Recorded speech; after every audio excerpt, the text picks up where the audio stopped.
going on, everybody? How you guys all doing today? Appreciate you stopping by. Welcome back to the channel. I don't know if you guys seen what Joe Biden decided to say, but he declared tomorrow, which is Easter, as Transgender Awareness Day. Like, what does this mean? This is just goes so much against God. It's ridiculous. So, Transgender Day of Visibility. What are they? Are they invisible the rest of the time of the year? Is it this the only day that they're visible? I'm confused on this. It's so weird.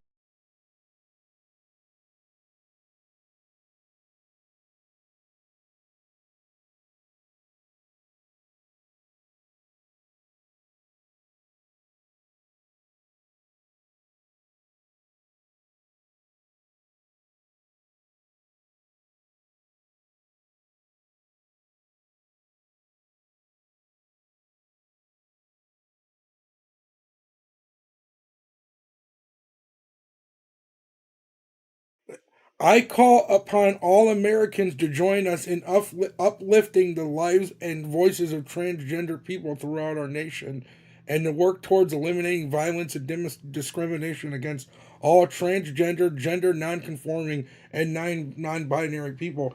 So does that mean that we get to be violent and discriminate against everybody else? Is that what this means? Because this doesn't make any sense to me. Um, I don't get it. President Biden, who's a Catholic, has made transgender visibility at the White House a hallmark of his administration. That's so pathetic. Without a doubt, bro. How you doing today, Spindra? Hold on.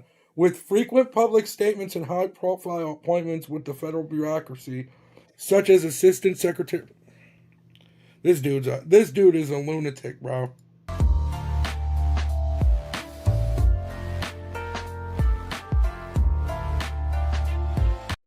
Transgender Day of Visibility in existence since 2009 always falls on March 31st and has been really repeatedly boosted by Biden over the years in similar public statements. It's so sad that we conform to this, bro. People talk about, oh, you're a communist. No, this is communism. Think like me or we go against you.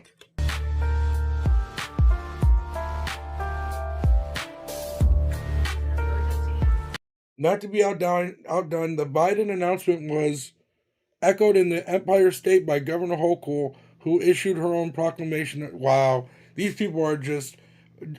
this is just an echo chamber, boy. It's like one person says it, another person says it. We say that is the right decision. Oh, did you guys see that post that Trump made?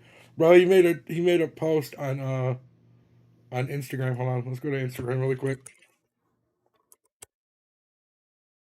And it was like it was like a garbage. Wait, I'm not logging in again. I'll log in later. We'll look at it another time. But it was a really funny meme. It was like a garbage truck that was on fire in the back, and it was just throwing. Oh, did you guys see this? 50 Cent sends a warning to Jay-Z and warns leaked evidence of Diddy's parties. See, that's what I'm saying. So many of these people were partying with Diddy. Who knows what was really going on with everybody? Yeah, I remember Fox Brown and Jay. So it looks like the walls are finally closing in on Jay-Z, and he's just one step closer from also getting destroyed like Diddy and 50 Cent just sent out a major warning to Jay to watch his bag because he's coming for him with everything he's got. 50 is reportedly already gathering evidence to make sure. What? 50, he needs to be, he needs to work for us, bro. Jay will be the next evidence. to go down after That's Diddy. Great. There has been concrete evidence of Jay unaliving people and messing with a lot of women who were still under age of 18 in exchange for opportunities. I mean, Jay-Z talked about that lifestyle. It's not like he didn't rap about that thug lifestyle when he was younger. If he did unalive some people, it wouldn't shock me at all. in Hollywood. A lot of people initially turned a blind eye to these allegations, but with everything going on with Diddy right now, people are revisiting all those allegations, and baby, the receipts are receipting. Word on the street is 50 Cent has no plans of letting this go till he successfully destroys Jay and shows the world that Jay is equally as despicable as Diddy. Jay-Z, I know you dead. Please don't send him at my head. Yeah, man, when Kanye did that, boy, I was like, what is going on? Just call me. Now, for those of y'all who don't know, 50 and Jay-Z have been mortal enemies since 1999. That's not necessarily true. There was no mortal enemies.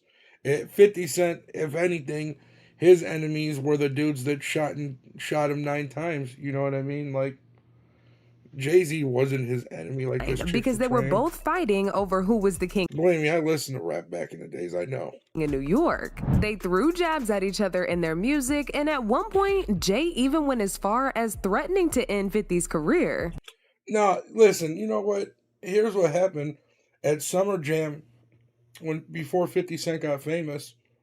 He came out and he said he made a song called "How to Rob the Industry," and he mentioned Jay-Z in it. Jay-Z sent him a bottle of champagne after the show. So if he hated him, you don't send bottles of champagne to people you hate. They eventually settled this feud, and that's when 50 Cent decided to feature Jay and Diddy on the remix of his song I Get Money. Now, it's unclear what exactly happened during the making of this song, but 50 and Jay's Diddy tried to get 50 shop and then it ruined it. feud quickly transitioned from it being just a rap beef to it being very personal. People speculate that 50 Cent probably got a glimpse into the things that Jay and Diddy had been getting down to and decided he needed to separate himself. Now, for those of y'all who don't know, Jay and Diddy were already close friends for years before 50 Cent even came into the picture. In fact, there was a photo of Jay on Diddy's website, and they've been spotted together at a lot of industry events over the years. And with all the allegations that have been coming out, people are now suspecting Jay as Diddy's accomplice because of how closely they used to work together and how similarly they treat the women in their lives. It's crazy because I didn't know that Diddy and Jay-Z were like that close together, you know? See, but what most of y'all don't know is that Jay came under a lot of heat a couple years ago when he was exposed for forcing Foxy Brown, who was just 15 years old at the time, into a relationship with him in exchange for her career. Allegedly a romantical I didn't know she was only 15 at the time. thing. It's all right. I'll say alleged, but we know. Yeah, she hit it before Beyonce. Allegedly. Sources claim Jay paid Foxy a ton of money to keep this a secret, and this was later confirmed by Jay's longtime friend and ex-business partner, Dame Dash, who got super defensive when he was asked about Jay and Foxy's affair. At what age was Foxy Brown signed? You know. So do you guys know that Dame Dash is Stacey Dash's older brother, I believe? I believe he's older. I wasn't paying attention to Foxy Brown. Yeah, but that's. I didn't sign Foxy Brown. I know Stop you putting didn't. me I'm in just that. asking a You keep asking question. because I'm on the block. I'm responsible for everybody. I don't know You the nothing about that. boss. I wasn't. Oh, now I'm the boss. I've always given you the credit as a What I'm boss. saying is, bro, I didn't sign Foxy Brown. I'm just asking. What do I got to do with Foxy Brown? I thought Foxy was like 16. That's all I'm saying. Did I sign her? Wow. It sounds like you. All That's crazy that Nick Cannon's I'm saying that. saying Sounds is like in you this got industry some- when we live in it these seems like glass you got. houses. It seems like you got a question for Jay. Ask him. Don't ask That was great. me his questions, bro. I'm not taking it. I'm not just. Okay. Y'all can keep asking me We're questions. moving on. Y'all keep asking me questions y'all want to ask him because he ain't here.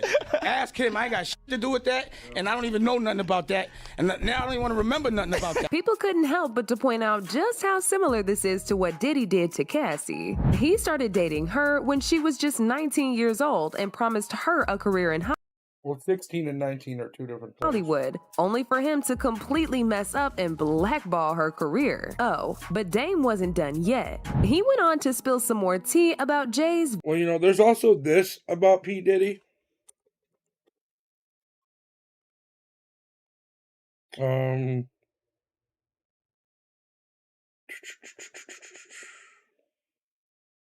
Oh, it's spelled D-I-D-Y.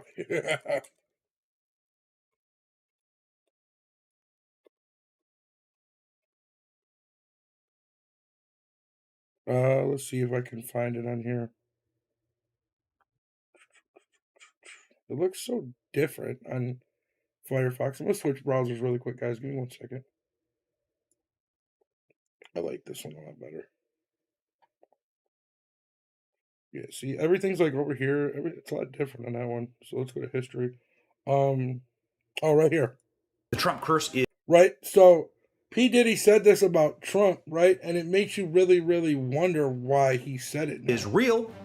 Remember that Sean Puff Daddy Combs was saying that men like Trump need to be banished in 2020. Isn't that interesting? If this man is elected, we're not standing by no more getting killed. We not But what is he talking about right there? That doesn't even make any sense.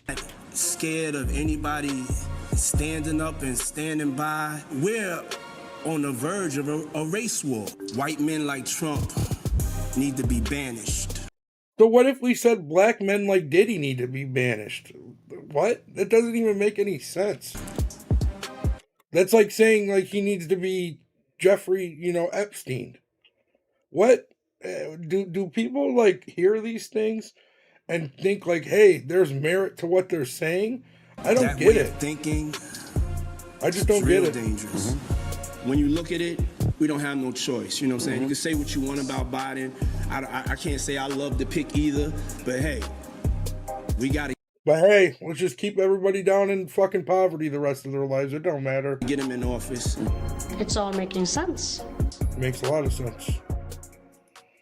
The Trump Crazy. curse is Crazy, crazy, crazy. So I think Trump responded about the transgender stuff.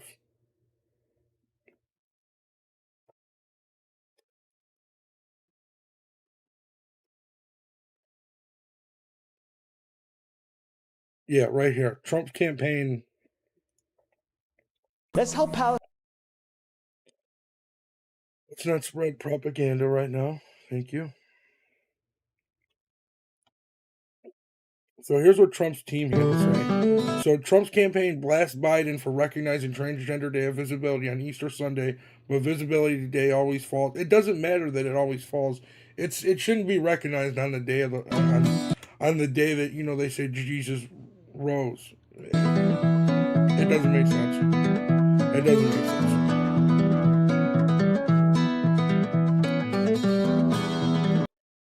I don't know if this music's going to get me copyrighted or not, so I'm going to turn the music off. The Trump campaign blasted President Joe Biden for proclaiming March 31st, which this year falls on Easter Sunday. Then why not just say, hey, since we're celebrating Easter, we're going to make it March 30th?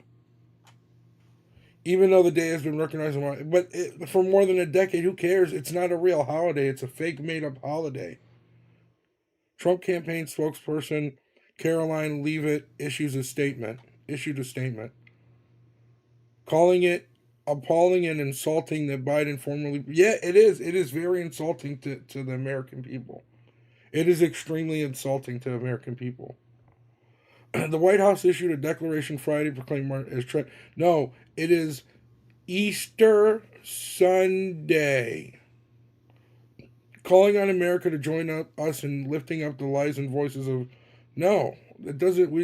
We shouldn't have to do things that we don't want. This has nothing to do with America. This has nothing to do with it. Throughout our nation... All right, hold on. The proclamation drew widespread criticism from conservatives on social media. Who cares? Because it's a fake holiday. Calls it outrageous and abhorrent that Biden recognized Yes, without a doubt, it is evil. Biden's got 1 foot grave and 1 foot down under. While Firebrand Rep. Marjorie Taylor Greene, representative or Republican, tweeted, "There is no length in mind." Yeah, without a doubt, they hate it. They hate religion, and it's so crazy because Biden is a Catholic, and this is not Catholic. Like, Transgender Day of Visibility is celebrated globally on March 31st. So dumb. So dumb, bro. So dumb.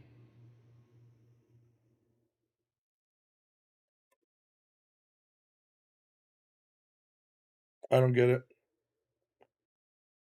Proclamation each year of his presidency, the date of Easter changes year by year. I get it, but like,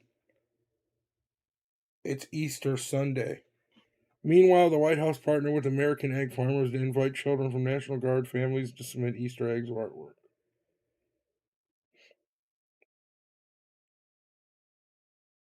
Celebrating our military families. Okay, that's a good thing, right? As attack on I don't get it. Wait, what? I don't understand what's wrong with this. It contained a section prohibiting any question, content, religious symbolism. Oh, but you could probably wear transgender stuff. That's what they're saying. I get it. It makes sense.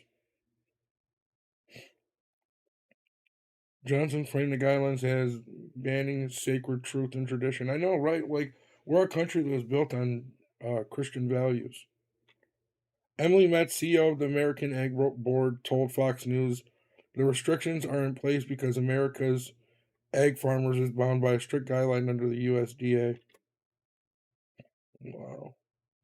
It's like you're going to get to paint half the amount of eggs this year. Look, they could only do one colored. They had to leave the rest for real. It's crazy.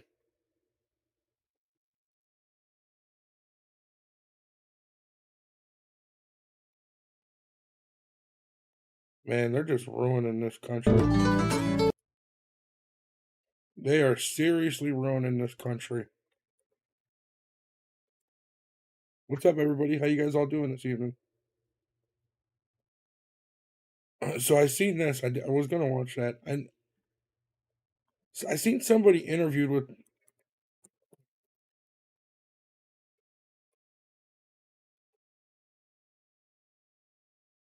Somebody interviewed with him. And not this. I watched that.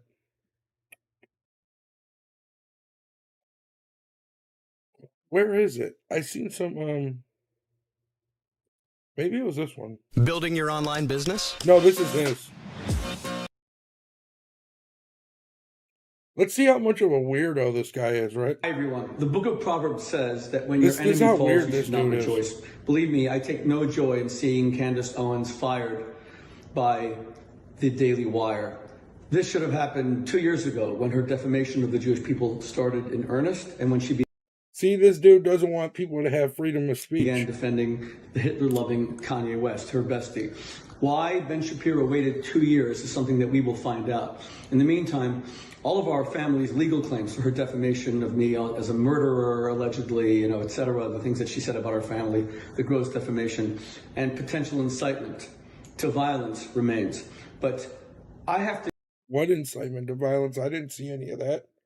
Did you guys see any incitement of violence? She was just talking. Give credit. She literally didn't tell anyone to go do anything. Credit where credit is due. We Jews do not seek to fight. We do not seek to battle. We are the people of the book. We're not the people of the sword.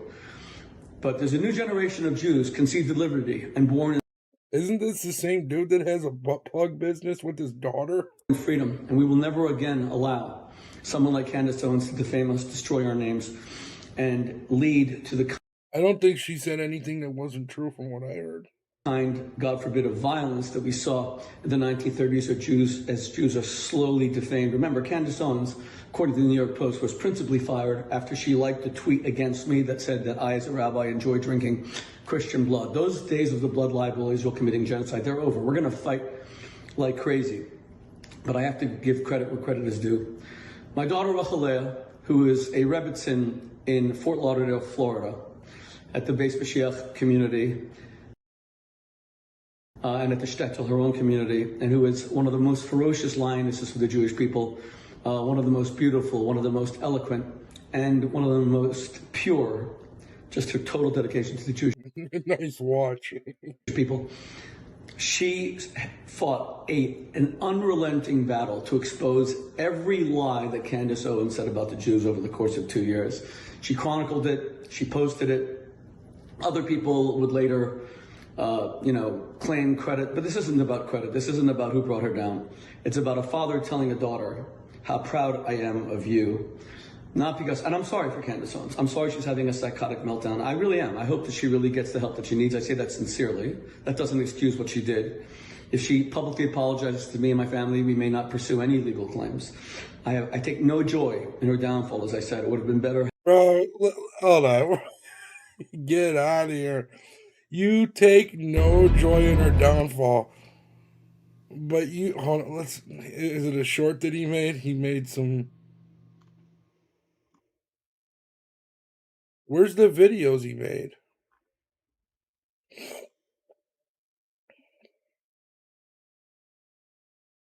He made... What? There's no way he took him down already.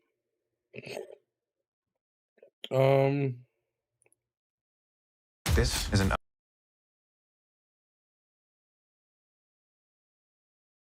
Mute that. 1 second. Hi, everybody. My understanding is, although I have not seen it myself, Candace Owens launched a broadside attack against me and my daughter, Rachalea, for calling her out on her anti-Semitism, Jew hatred, and bigotry. Those aren't charges, bro. You can't say, hey, what? Come on, dude. This dude's a freaking female. Over the last year, at least. What? This is a woman who defended Kanye West when he said he loved Hitler. I want to tell you something. Who cares? He can say what he wants. It is possible, although I'm not positive, but I think it's very possible that even David Duke, the former Grand Wizard of the Klan, never publicly praised Hitler. To praise Hitler, you have to be a man of such hatred. Kanye West, they say he's troubled. That's an excuse. He's a vile Jew hater, and Candace Owens is his bestie, best friend, defended him. This dude is so weird. Said that he's not an anti-Semite. Has always stuck by him. Then when October 7th came, when the whole world saw Jewish women shot in their vaginas, gang raped, their breasts sliced off with knives as terrorists threw them to each other, playing ball with that bloody tissue. Candace Owens said she could not yet come to a moral decision on who was right and wrong about October 7th. She's a dyed-in-the-wool anti-Semite. I will see what she said. I will respond accordingly. But the real shame is that Ben Shapiro, who wears a yarmulke and runs the Daily Wire, created the Daily Wire, continues to employ her. He continues to profit off Jew hatred and anti-Semitism. Continues to profit. Runs the Daily Wire. But the real shame is that Ben Shapiro, who wears a yarmulke and runs the Daily Wire, created the Daily Wire, continues to employ her. Wow, bro, I didn't see this. So do you guys think that he pressed Daily Wire to fire Candace Owens? He continues to profit off Jew hatred and anti-Semitism. And Ben, I'm telling you, the righteous God who watches all that we do will never give you or the Daily Wire any blessing from the money you're making off Candace Owens. Who cares? It's really Ashanda. It's shocking that you would be employing an anti-Semite. And you know, Ben Shapiro, you and I both know that if MSNBC or if CNN employed someone who said that they love Kanye West, or employed a host who said they don't know who was right on October 7th, you would be calling them out, Ben Shapiro, on your show every day, saying CNN has lost their marbles, and yet you're... That dude lost his marbles for real.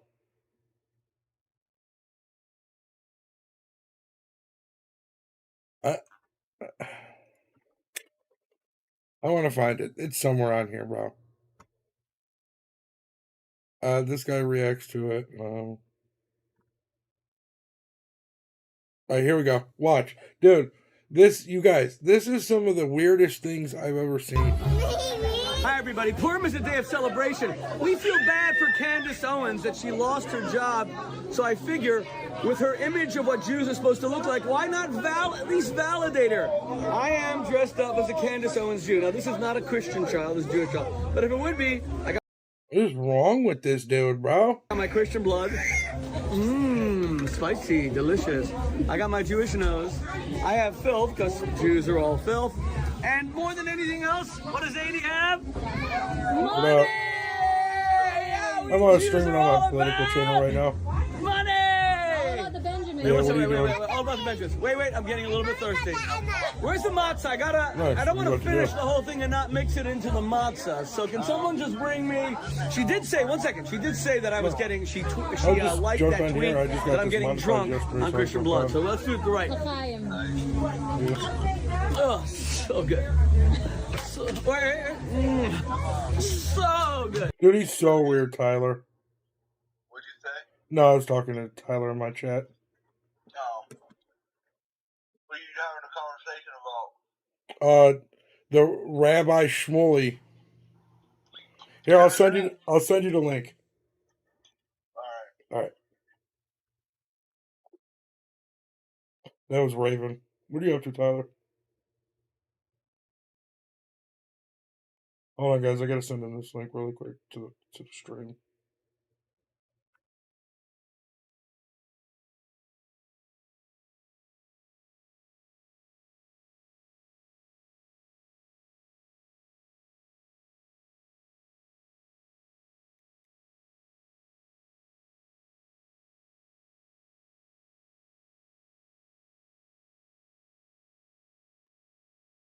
Nice, bro. Hell yeah, that's awesome. I can play GTA. So let's restart this, right? This dude is weird. Hi, everybody. Purim is a day of celebration. We feel bad for Candace Owens that I she don't lost think her so, job. Tyler. So I figure, with her image of what Jews are supposed to look like, why not at least validate her? I am dressed up as Candace Owens Jew. Now, this is not a Christian child, this is a Jewish child. But if it would What is wrong with this dude, bro? be, I got my Christian blood. Spicy, delicious. I got my Jewish nose. I have filth, because Jews are all filth. And more than anything else, what does 80 have? Money! Yeah, we Jews I don't get it, bro. Like, what was he trying to prove with this? are all about money! All about the Benjamins. Wait, one second, wait. All about the benches. Wait, I'm getting a little bit thirsty. Where's the matzah? I don't want to finish the whole thing and not mix it into the matzah. So can someone just bring me? She did say, one second. She did say that I was getting. She liked that tweet that I'm getting drunk on Christian blood. So let's do it right. Oh, so good. This dude is a mockery, bro. Seriously, this dude is a mockery. So good. V'nafuchu, Purim is the day that our enemies fall, my brothers and sisters. This is the way they want us to look. I'll do it for one night. I'll indulge them. Facts, Tyler. If it floats their boat, Where's why your not? horns? Where's Oh, your my horns? horn. They're covered by my yarmulke. Okay, happy Purim, everybody. Bro, that is embarrassing. That is embarrassing.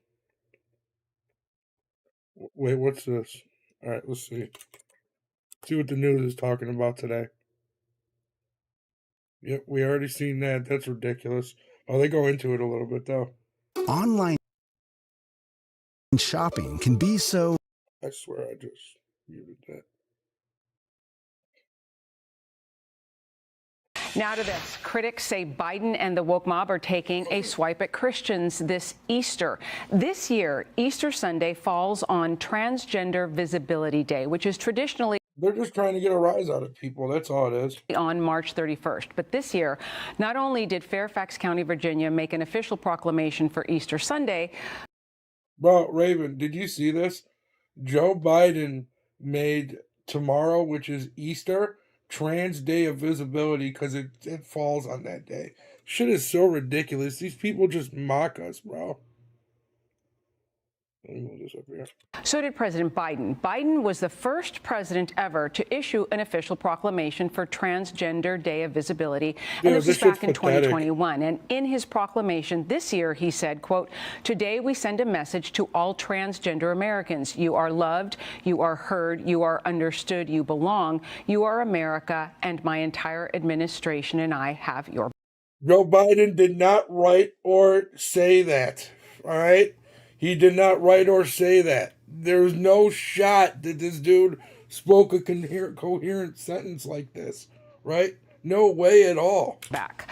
The Fairfax County Board making a similar proclamation this week. I'm just very happy that we're recognizing a community that has too often been pushed into the shadows and celebrating yet Bro, these Democrats are so weird. another community within our diverse tapestry here in Fairfax County. Okay, so this day actually goes back to 2010. And when President Biden first made this proclamation back in 2021, that year Easter was on April 4th. Except this year, they both happen on the same day, Lisa. But it's also a random day created by a random person out of Michigan in the same way that I could declare March 30th is the day of Lisa. The White House also banned religious themed designs from the White House Easter egg art contest, when the whole point of Easter is to celebrate the resurrection of Jesus Christ. It is a religious holiday, a religious celebration. This is crazy, bro. They are literally mocking religion. This is literally a mockery to religion. Oh, Raven, did I tell you, bro? Are you still in here, Raven? To celebrate the day of trans visibility in and of itself is an affront to Christianity, because the Bible says that God made man and he made woman. He made male and female. To say otherwise is to deny the truth, is to deny God's creation. Also, to do it on Easter is blasphemous. You can even go back to the last Trans Day of Visibility in 2023. He celebrated after Christian individuals were murdered by a trans person at the Covenant School in Nashville. And then the White House proceeded to go on and say that it was the trans community under attack, not Christianity. That's so crazy. I am so... Bro, look at, check this out. I'll show you after this video. I got a new camera and a new ring light the other night.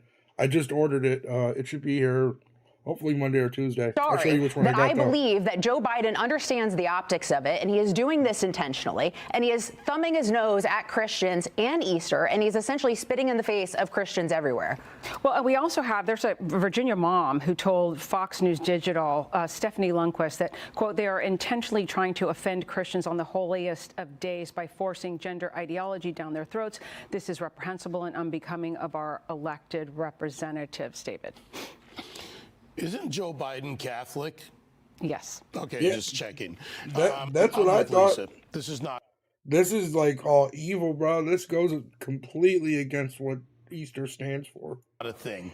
It was made up. It's Yeah, like it's not Kwanzaa. real. It was made up by somebody to do something. Who are they appealing to? There are roughly 1.6 million or so people in the U.S., according to some reports, that identify as transgender. Where are they going? But here's what they've done. They're gaslighting the American people because of the coincidence of this made-up day versus an actual day that means something to billions of people worldwide, not just here in the United States.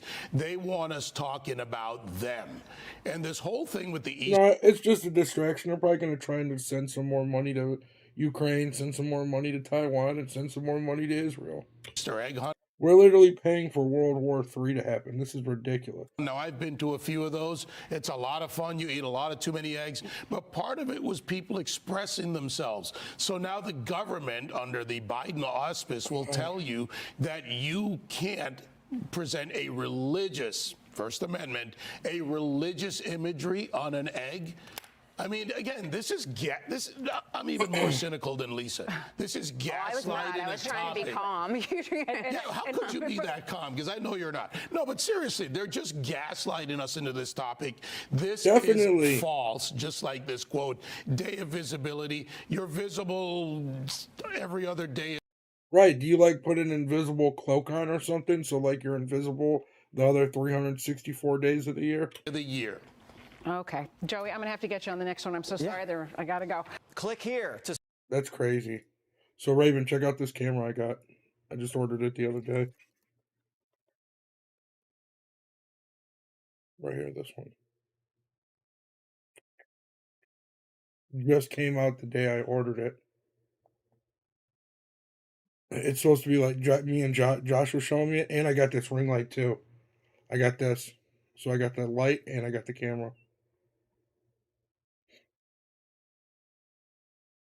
So like, and then Josh was showing me this video. And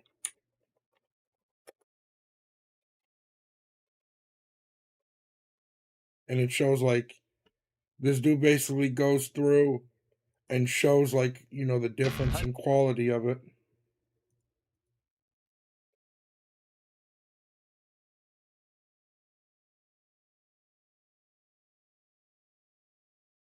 Oh, this is a different video. I didn't For see now. this one. Alright, so here we go. That provides a fixed focus instead of autofocus, so it's just like the original. I just wanted to show you like the clear. Okay, here you go. He does comparisons. The lower resolution versus compared to it. Like you notice it a little bit in my shirt and in my chair, but in my face, since So this left one is the one that I got. we're not getting that shallow depth of field and like crucial focus on Yeah, it the looks eyes pretty and cool. I haven't bought a new camera since I bought my computer, and I've been feeling like I need like a better face cam. So I got that, and then I bought this one for $199. It comes with like this stand right here, so I don't have to clamp it to my desk if I don't want to. I can put it on a stand-up stand and like this. See, I want to get like one of these kind of cameras. Like I want to get a nice camera eventually. But I figure for now that'll be good, at least for streaming wise. Dude, it looks nice. I can't wait to get it. All right, let's get back into it now. White House. Now to this. Critics say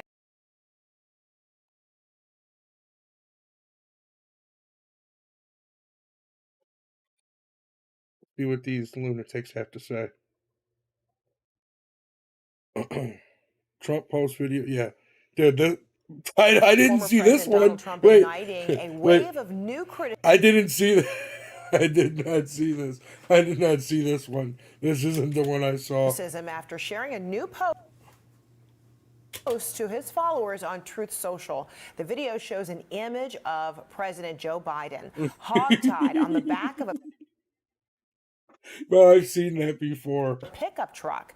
And now both presidential campaigns are sounding off about the controversy. CNN's Steve Contorno is joining us live with more on all of this. So, Steve, It's funny, what are the bro. responses to this? Well, the Trump campaign is not backing down from this. And in fact, in some ways, they're doubling down. In a statement that they issued to CNN, a spokesperson for the campaign said, quote, "That picture was on the back of a pickup truck that was traveling down the highway. Democrats and crazed lunatics have not only called for despicable violence against President Trump and his family, they are actually weaponizing the justice system I mean, this is all true. Everybody knows this. They just don't want to admit it. against him." And just to describe what was actually in this video, this was captured on Thursday on Long Island. It shows two trucks traveling on the road, decked out in Trump Bro, that's great, ain't it, Tyler? flags and decals. And on the second truck, there is a picture of Joe Biden tied up, hog-tied, Trump as you for said. US. And this is the kind of imagery that That's we in New have York, seen too. Look, that's in New York. That's crazy. That's probably on the outskirts of New York. That's definitely not in New York City. from Trump's supporters from time to time at his campaigns, certainly online, and yes, on the back of vehicles. It is another thing entirely for the president, a former president, and someone aspiring to be president once again, to amplify that kind of imagery. And that's the response that we heard from the Biden campaign. In a statement to CNN, they said, quote, "This image from Donald Trump is the type of crap you post when you're calling for a, quote, bloodbath, or when you tell the Proud Boys to stand back and stand by."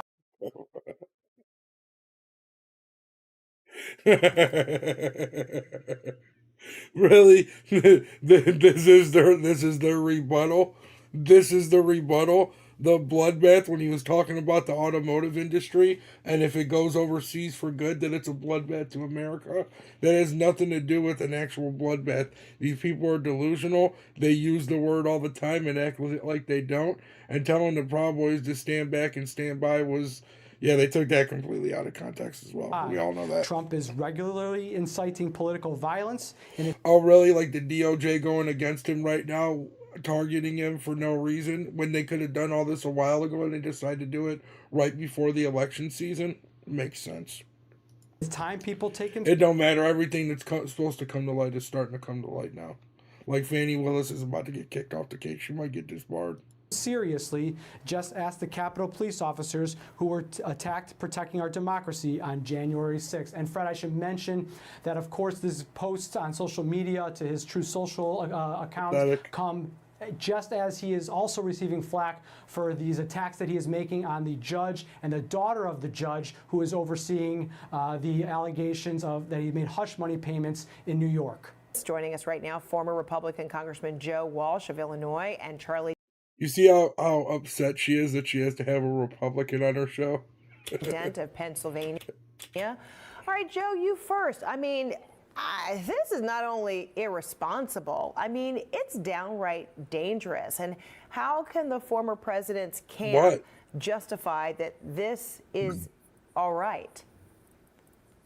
Hey, Fred, they can't, and we can't let them. And this is one of those things where we can't move past the headline. Crazy.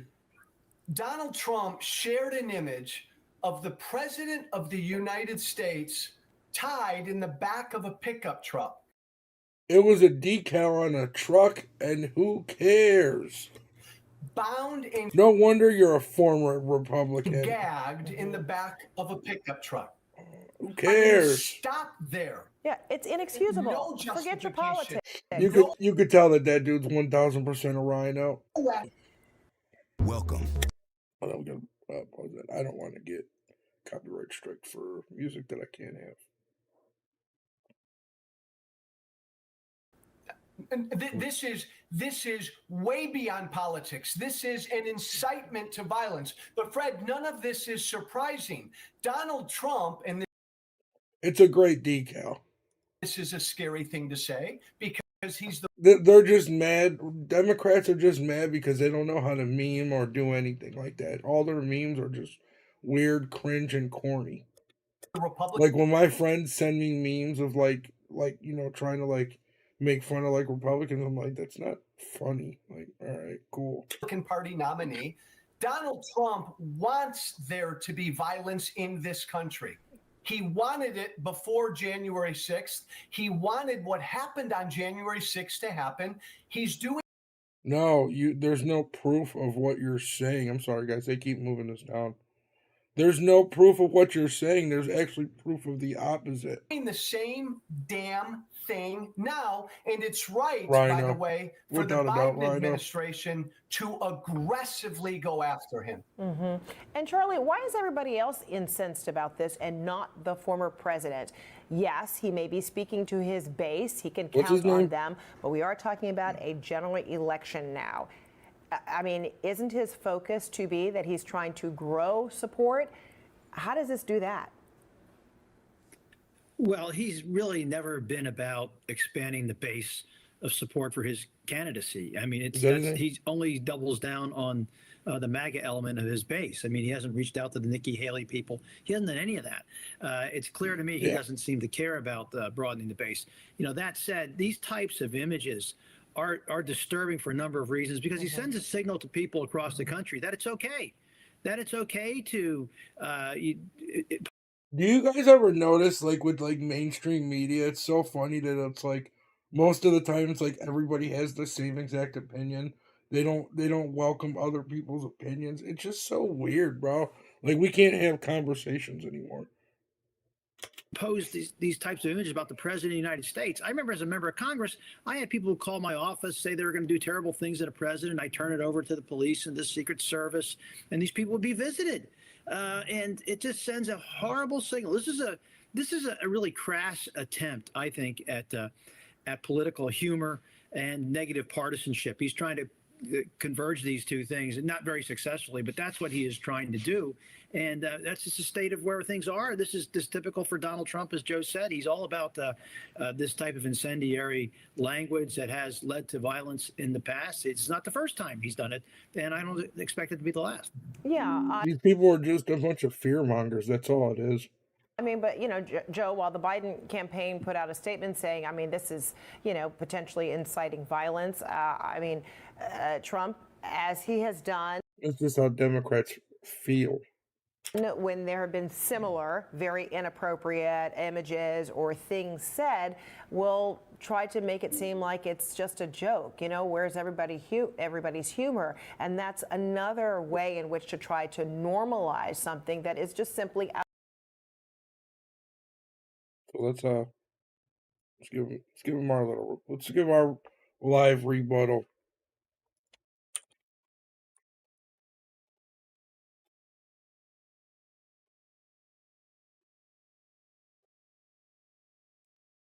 Dude, it's been a while. Oh, here we go. Let's help.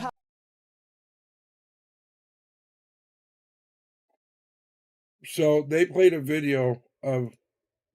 Claim that it's wrong to object to the certification of election results. You, along with your allies in the media, attempted to cancel and censor. Watch this video, right? This is all video of them claiming that getting mad of what they do. An objection because 10 of the 29 electoral votes cast by Florida were cast by electors not lawfully certified. Is the objection in writing and signed not only by the member of the House of Representatives, but also by a senator? It is in writing, Mr. President. Is it signed by a senator? Not as of yet, Mr. President. In that case, the objection cannot be entertained. Mr. President, I object to the certificate from the state of Georgia on the grounds that the electoral I votes mean, are not. We're just exposing them as we go. There's no debate. And look, this is in 2017. This was 7 years ago. I object to a certificate from the state of North Carolina based on violations of the Voting Rights Act. There's no debate by the Well, that's just that. Let me find the violence part. Join me in this letter. I want to find the one down. Oh no, this is doubting election results. From the form No. of There's $2,000 videos. stimulus checks. The President Trump. There's videos of people people like Maxine Waters saying she's gonna punch Trump in the face. Video of fucking Nancy Pelosi.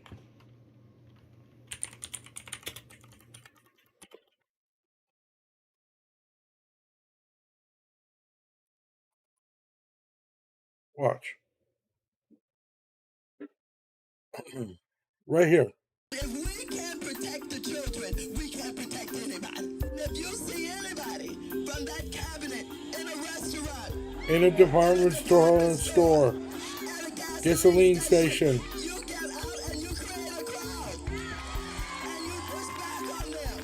And you tell them they're not welcome. Yeah, okay. What's wrong with this lady, bro? Imagine if white people were allowed to say that to black people nowadays. It'd be crazy. The people are going to turn on them. They're going to protest. They're going to absolutely harass them until Right. they Okay. Absolutely harass them. decide that they're going to tell the president, no, I can't hang with you. Mm. Not in the U.S. Not in D.C. Not in the U.S. Not in D.C. Not in the U.S. What's wrong with issue you? is strong borders, no crime. Their issue I'm gonna is show you more. open borders. Let MS-13 all over our country.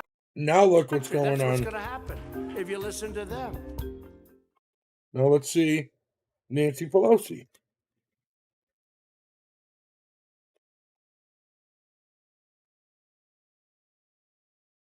I can't type today.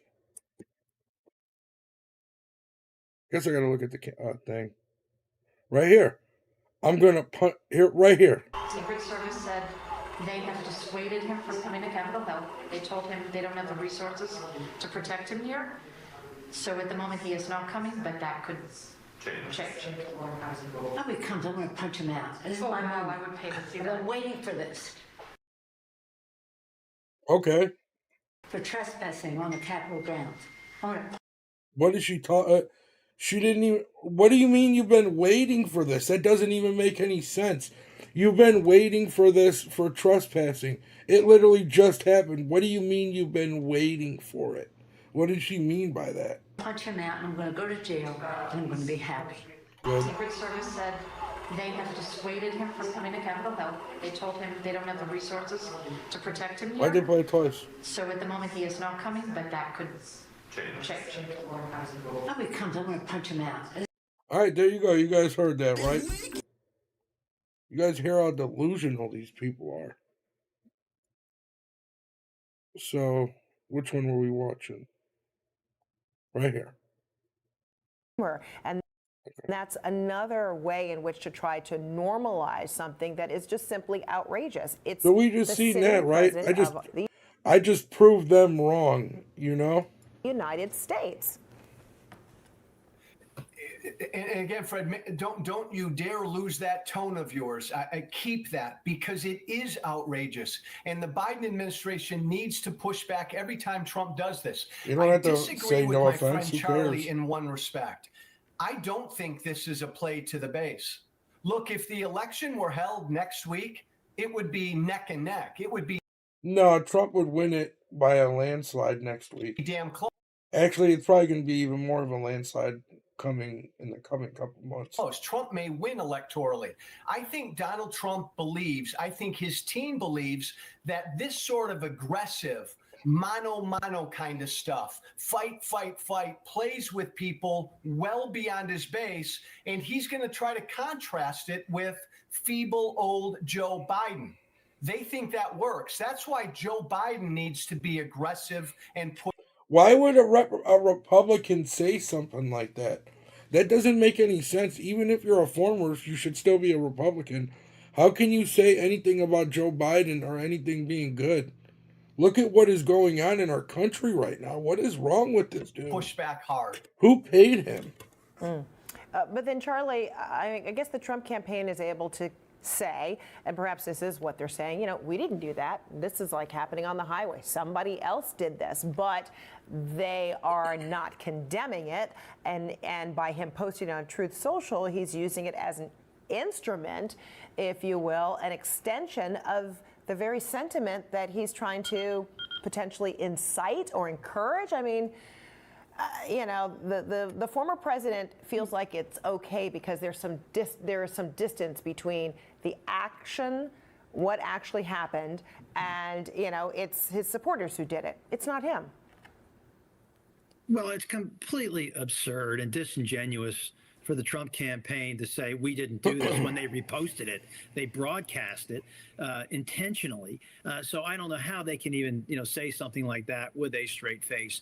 But I mean, it really does get to the political discourse in this country.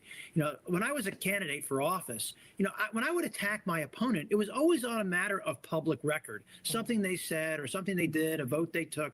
Stop it, bro. Every political candidate goes after every political candidate personally. It always happens.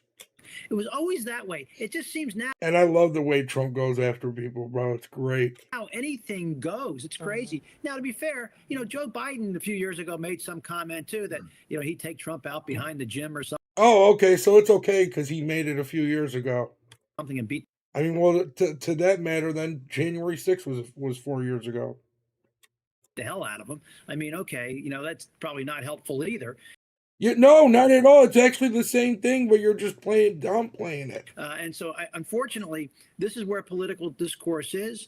We don't have the same level of a serious public policy conversations that can be, you know, aggressive and negative too. But it's about things of public record, and this is just the latest political insanity that is really driven by this negative partisanship, where it's not so much that we like our guy, it's that we hate the other guy more. And this is just another clear example of it. Mm-hmm. This is terrible. I don't understand what's up with this guy. Here quickly, Fred, here's the other reason why Trump thinks this is okay. It's been almost 24 hours. How many Republicans have spoken out against this? How many Republicans have called him out? None. Because it's not a big deal. You guys are making a big deal out of it. You're trying to play into people's emotions. This dude's definitely now a Democrat. None. And so as long as that's the case. You're the only two so far. Yeah. But, right. Well, how many current members? You know, they could none. Yeah. Yeah. Who cares? It's so they could spend all their time calling out Trump. They could spend all their time calling out Yeah. Trump for everything he's ever done. I mean, that's one thing that they're so frustrated with. I think a lot of these Republican members just want him to go away.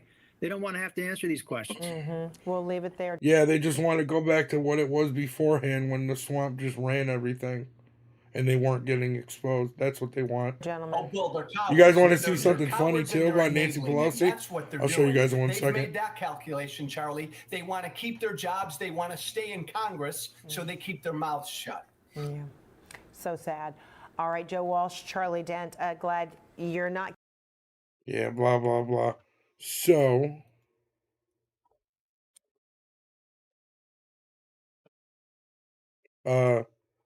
Nancy Pelosi gets extremely rich off of stock trading. Somebody made a Nancy Pelosi stock trader account, and it literally follows her stocks.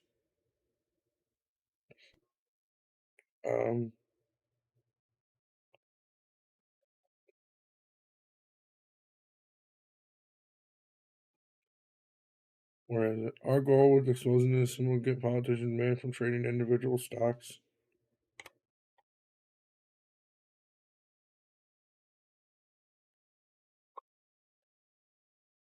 What? This copy trades exactly like them. Look, Dan Crenshaw, you already know he's a scumbag. I don't know who that is. Dude, they literally made a Pelosi tracker. That is crazy. And like, look, they'll show numbers.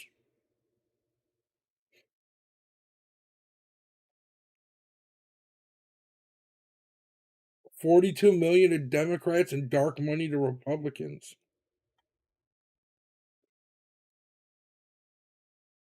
Biden Victory Fund.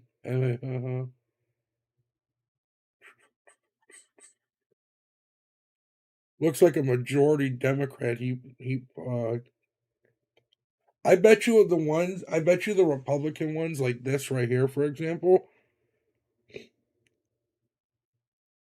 he probably had some like somebody he knew in it. Like he probably knows these people, or maybe they're Democrats that he paid to get in as Republicans. So the rhinos. HD even for Senate. Richard Burry commit the.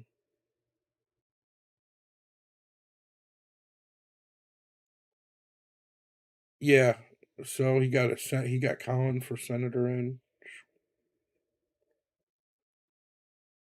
Heartland Resurgence. So it looks like that was the one that was down here. Heartland Values. And he even, dude, that's crazy. We're gonna retweet that.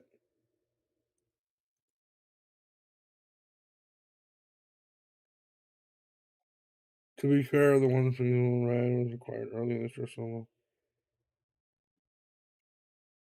So let me see.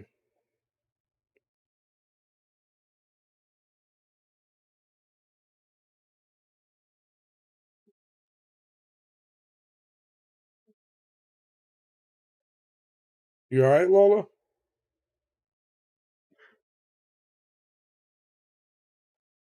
Ugh, she sounded like she got a nice little coffee cough.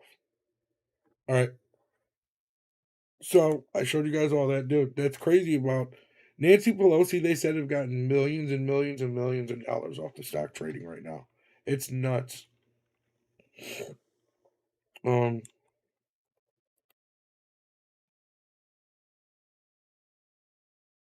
Jen, you wrote about this.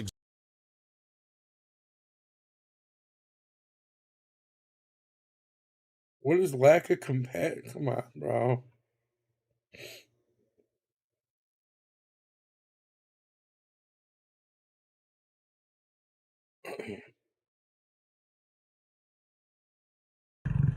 It really is a circus, though. His NY trial is it's a nightmare right now, dude. It's not good. April 15th, hearings will be on Mondays, Tuesdays, Thursdays, and Fridays for about 6 weeks. The New York Times reports that Trump plans to hold weekend events in states near New York, conduct interviews from Trump Tower potentially. Advisors are preparing for protests at Trump Tower, and his team is discussing holding a political rally at Madison Square Garden. What kind of atmosphere do you expect, Charles, once this trial starts, and what kind of an effect could that have on the jury? I know it's the weekend and I don't want to seem too casual, but I'm just going to start juggling because that's what we're looking at. A circus, a complete circus, Alex. This is what we're going to be in for. I mean, you're talking about something that is virtually unprecedented in the history of the United States of America. And that is the president, a former president of the United States, is going to be standing trial for a criminal offense that is ultimately a felony and punishable by over a year in jail. These are very serious things to be considered. Oh, really? It's that serious? Okay. And around that same They're just scared because they know if he wins, it's over. person is going to be trying to run and solidify himself as the next president of the United States of America. And mind you, that what he's actually being tried for is hush money payments to a porn star. I mean, it's already absurd, just the facts alone, let alone how it's going to play out. So this is going to be a mess. It's going to be a logistical nightmare. It's going to wreak havoc on New York City, just in terms of I mean, somebody needs to show this dude rap music then. I think Trump is the least of his worries. He needs to start listening to a little bit of rap music and maybe go after people that make that music. Logistics around everything that's going to take place in the courthouse and everywhere else that things will be happening, but it is going to be extremely hard to contain this environment, and something that Judge Marchant is already, I think, very, very concerned with having to do. Let's head south here and focus on the Fulton County election racketeering case. You have Trump and 8 co-defendants asking an appeals court to consider booting DA Fani Willis from that case, arguing that Judge McAfee... I'm so confused how she didn't get kicked off, but her boyfriend did. That doesn't make sense to me. She's the main person. She should have got kicked off before he did. He erred by not requiring dismissal and Willis's disqualification. He was the one that was paying him. That's like charging a crackhead and not charging a crack dealer. So can this appeal delay the trial charge? And right though, isn't it like because like she was the one that was giving him the money, right? And she was the one that was the head up. So isn't she the crack dealer in this situation?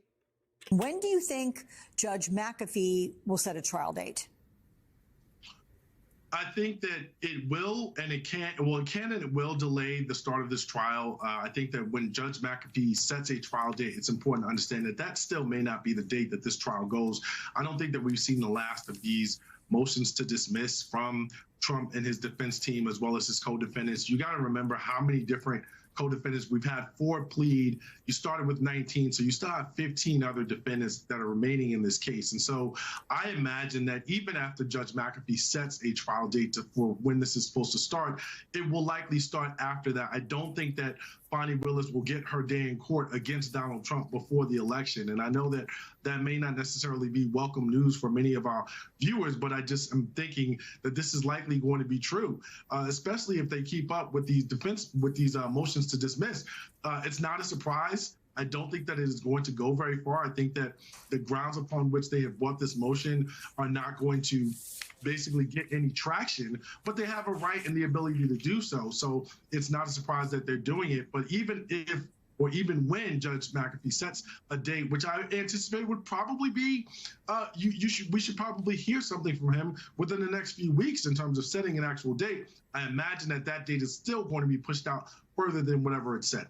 Hey everyone, MSNBC. Of course, Trump's going to constantly appeal and get it pushed back, as would anybody else. They can't hold that against him. I would too. Trump is look at how they word things. It's just so weird, bro. It's so weird.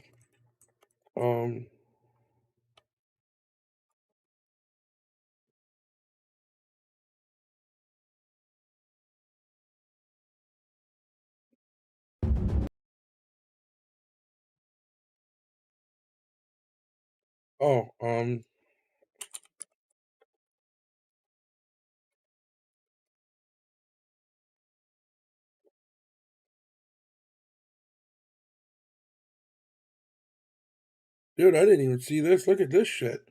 This was 8 months ago in Ohio. Whatever you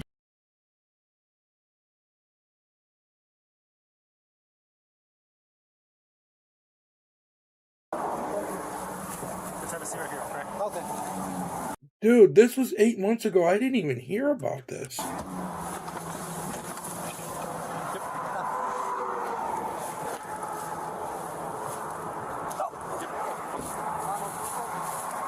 An alleged MS-13 gang member, now charged with ordering murders, drug distribution, This was in Ohio. and money laundering, is taken into custody after a routine traffic stop in Ohio. Thank you. El Salvador. Okay, gotcha. All right. All right, I'm not going to issue a citation or anything like that, all right? I'm just going to run your information, make sure there's no wants and warrants, make sure you guys are loud, get you out of here, okay? All right, thank you. Body camera video shows the June 7th traffic stop out of Sandusky Township, Ohio, Bro, this was by Cedar Point. Cedar Point is where Sandusky is. where a state patrol trooper pulled over a vehicle for tailgating. Inside, officials found Well, Sandusky is where Cedar Point 33-year-old Edenlinson Velasquez Laren, an alleged gang leader of La Mara Salvatrucha, or the MS-13 gang. Yo, this is wild. 1345, Good. Get the 95 eastbound Colorado, Boy Henry Union, Edward 56. Boy Henry Union, Edward 56, Toyota out here. Body camera video shows Velasquez Laren in the front passenger seat of the vehicle, with 26-year-old Gabriel Lopez at the wheel and 31-year-old Bianca Garcia in the back seat.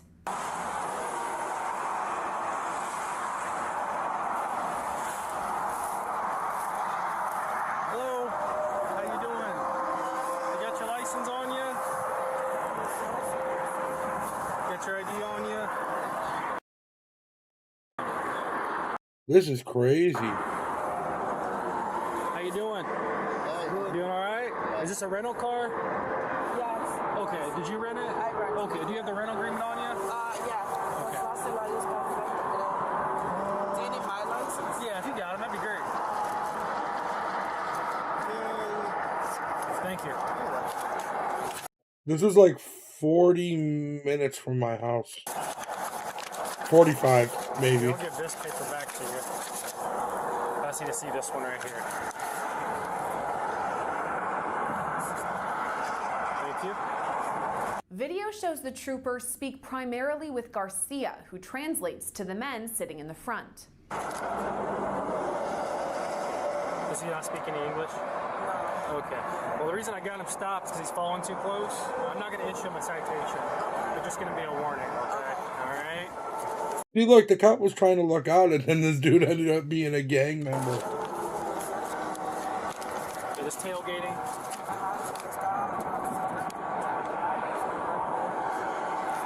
Garcia explains the group is traveling from Colorado to New York in a vehicle that she rented. Gotta have it back in Denver. I'm sorry? Gotta have it back in Denver. Yes. Gotcha. On the 13th. Yes. Gotcha. Where are you guys heading to? To New York. To New York. Gotcha. What takes you to New York? Oh, that's where you're from. Yeah. What took you to Colorado? Work. Oh, okay. Better pay. Oh, okay. Who you work for? Bear Logistics. What is it? It's an Amazon delivery. Oh, okay. I saw it said Amazon on here. Oh, yeah. So does your company rent it or did you rent it? No, I rented it, not the company. Not me. Okay. Because that's where I work, so. Oh, that's okay. That's why it's on here then. Worldwide discount. So you get a discount for it? Well, because if you link your Amazon account to Avis, Avis account, it's like a gift card after I return the vehicle. Gotcha. How long are you staying in New York for? 5 days. 5 days. What part?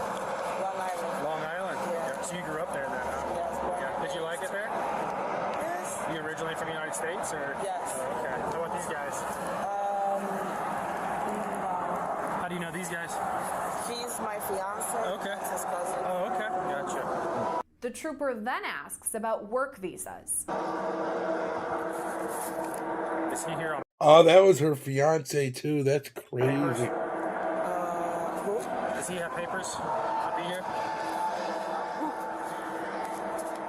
Like a work visa or? ¿Tiene alguna visa, para trabajar? No. No? Okay. All right. Yep.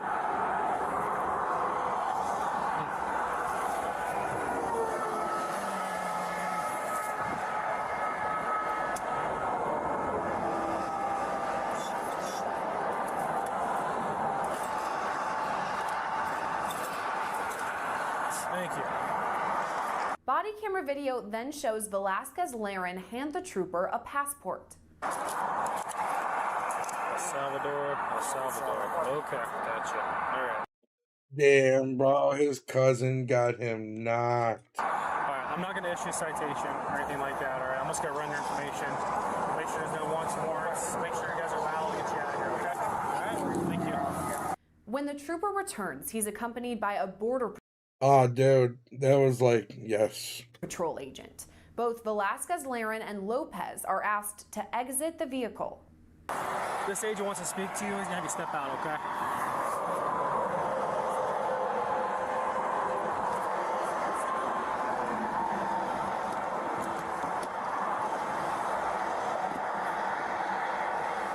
Any pistoles in the car? No. Okay.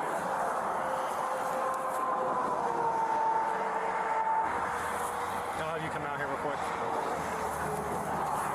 Damn, dude, that's gotta suck for him. Good shit, though. We don't need people like that in our country. You gotta go, buddy. Any weapons on you, anything? Pistoles? No, Okay. not Can I pat you down real quick? I'll check your waistband here real quick. Take your phone out right here, okay? So put it right there. Come back here for me. Back here. After that, Velasquez Laren is taken into custody. Dude, that's Stand gotta by here, suck. okay?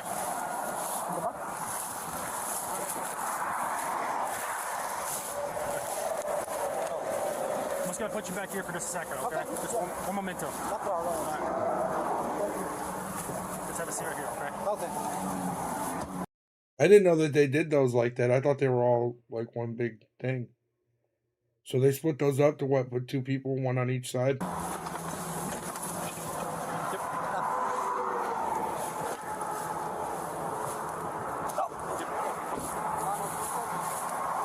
According to a 48-count federal indictment, Velasquez 48-count federal indictment? Laren and 23 other alleged gang members committed, quote, numerous acts of senseless violence in the name of loyalty to their gang. Velasquez Laren specifically is accused of ordering members of a rival gang be murdered and selling cocaine and marijuana. Velasquez Laren appeared in You're crazy, federal Tyler. court in Ohio last month and is now Bro. awaiting extradition to New York. What? Yo, that's crazy. Look at this. This guy said 8 months ago there was an MS-13 gang member who just murdered and dismembered an Uber Eats driver less than a mile away from my house. He barely attempted to cover the trap, and the motive is still unclear. Those guys are playing evil. Dude, that's nuts. Yo, that dude was like 45 minutes from where I live. Look, did you guys see this? You mentioned this, Dana. I think we watched this An yesterday. immigration team making a major bust, Yeah. taking down 5. We watched this yesterday. That was crazy.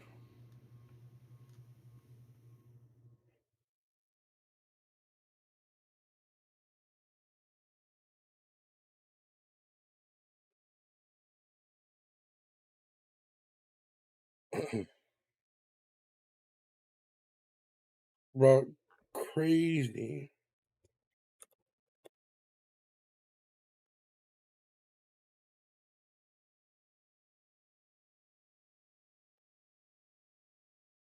We're like, why don't they have like the newest? There's no way that that's like the newest one.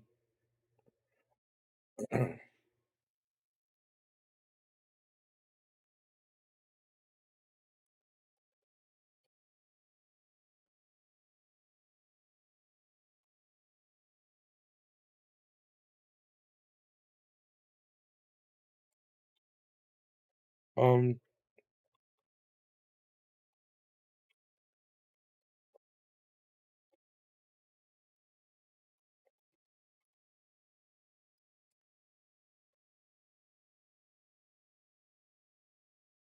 Yeah, this guy. He was trying to. Does your house belong to you? Or if you are not using it, can someone just come in, squat for a period of time, and then claim that they have a right to be there? A Venezuelan national dubbed the migrant influencer is at the center of controversy this morning. He has been using TikTok to coach migrants how to live in the U.S. by taking advantage of laws protecting squatters. Bro, this is why we need to just kick all these illegals out of our country right now. Una casa en United States. Look how angry and evil he looks. His most recent controversial TikTok video, Moreno is telling his followers to avoid living on the streets in the United States. They can, quote, invade empty homes and live there, saying under U.S. law, if a house is uninhabited, it can be seized, referring to squatting rights in our country. That video garnered almost 4 million views. This so-called squatter scam is something that's happening around the country. There's even videos telling people how to go in and take over an empty house. That was never how the law was supposed to work. And in Florida, we are going to take action today to end this scam and to protect the private property rights of our That was in Ohio too. Homeowners. You should not have anyone go on your property and take it over and then try to assert some rights. It's absurd. We're going to put an end to it today, and we'll be leading the way yet again in the process. As we have more migrants moving into cities, more homelessness, we are going to see more squatting. James Burling is a property rights attorney. I know, right? Ohio's becoming a new Florida. They're talking about all the advantages that you can get from squatting. It's inevitable that it's going to increase. In past videos, the illegal migrant bragged that he came to the United States to vacation and now lives off U.S. taxpayers because he had a child in this country. He also tells his followers that he waits for Americans' hard-earned pension checks to come in every month. In another video, he is urging fellow Venezuelans to pay the fines of a 15-year-old migrant who allegedly shot a tourist in Times Square, saying, quote, today it could be him, tomorrow it could be one of you. But this recent video on squatting is making headlines. This dude is crazy. As Moreno tells his comrades that if they fix up an abandoned home that is deteriorated or in bad condition, they can get credits when the properties are sold. While Burling says that is not the case, the misinformation is now out there. Well, I think publicity, like what we're seeing in TikTok and viral videos, I don't give a fuck if he had a baby here. Send his ass back to Venezuela. Videos of that nature are going to magnify the idea that squatting is an alternative to not having enough housing. Well, the migrant influencer who was using TikTok to teach illegal migrants how to take advantage of U.S. squatting laws and go and squat in people's homes and take them over. He is reportedly has been arrested from immigration authorities this morning. TikTok finally suspended his account. Bro, deport this dude. Only after millions viewed his videos. Leonel Moreno, who is a Venezuelan national, crossed the southern border into Eagle Pass, Texas in April 2022. From there, he was enrolled on what is known as the Alternatives to Detention program, which allows federal authorities to track migrants who enter the country illegally once they are released into the United States interior. Migrants who are enrolled in the program, like Moreno, are required to report to federal immigration authorities on their whereabouts in the United States while enrolled in the program. However, Moreno did not do that and was listed as an absconder from the program. Moreno regularly shares on social media how he scams the system to receive money from the federal government, food stamps, and shows his social security card in posts that we've reviewed. He claims that his wife and daughter receive $350 a month from the federal government, and often flaunts the food and aid that they receive through the funding from these federal programs. Moreno originally told federal authorities that his intended address in the United States was the Catholic Charities office in Miami. He has since been seen in posts in Columbus, Ohio. When Moreno failed to report to immigration authorities as part of the Alternatives to Detention tracking program, ICE in Miami did mail him his court date. In one social media post, Moreno said that he has been in the U.S. for over a year and has not had to work one day. He said, quote, "I've concluded that the American dream is real. This is food of the best quality that they just give you. In a separate post, Moreno said, quote, "Work is for slaves, boys. Remember that work is for slaves. Where have you seen a millionaire work? Don't humiliate yourself. You have to be creative to ask for money," he Dude, this dude's nothing but a beggar. He's a leech. said. But first, I've got to ask you your thoughts on the squatter situation, because we just saw Governor Ron DeSantis make it unlawful for anybody to go into a person's home in Florida and say that it's their home and take over that home. He made it unlawful. Why can't we do that in America? People are worried about strangers going into their homes if they're not there and taking them over. As an elected official, can you do anything about this? This is something that is going to have to be done at the local and state level. But Maria, you're exactly right. People are quite concerned about leaving their home, going on vacation, and fearing that they're going to come back and have squatters who have moved into. Bro, this is ridiculous. How is this even allowed? What? How is this even allowed? Their home, their yard, their garages, their barns. We hear about it, and you know, this is not unlike that situation that you see there on the southern border, because ranchers and farmers, many that you have talked to, I have also, who say they wake up and there are those that are illegally in the country, in their kitchens, in their barns, on their farm equipment, and it is very difficult to secure their private property. Well, I mean, good for Ron DeSantis for making it unlawful. We're going to keep watching this story because this is absolutely outrageous. And the person who was putting the videos on TikTok, he was trying to talk to the migrants who were coming in through the open border. Heck, even the illegal aliens are going on social media and talking about squatting and urging other foreign nationals to come to this country illegally and commandeer. Bro, this is just so mind-boggling, bro. And these Democrats and these rhinos, they love it.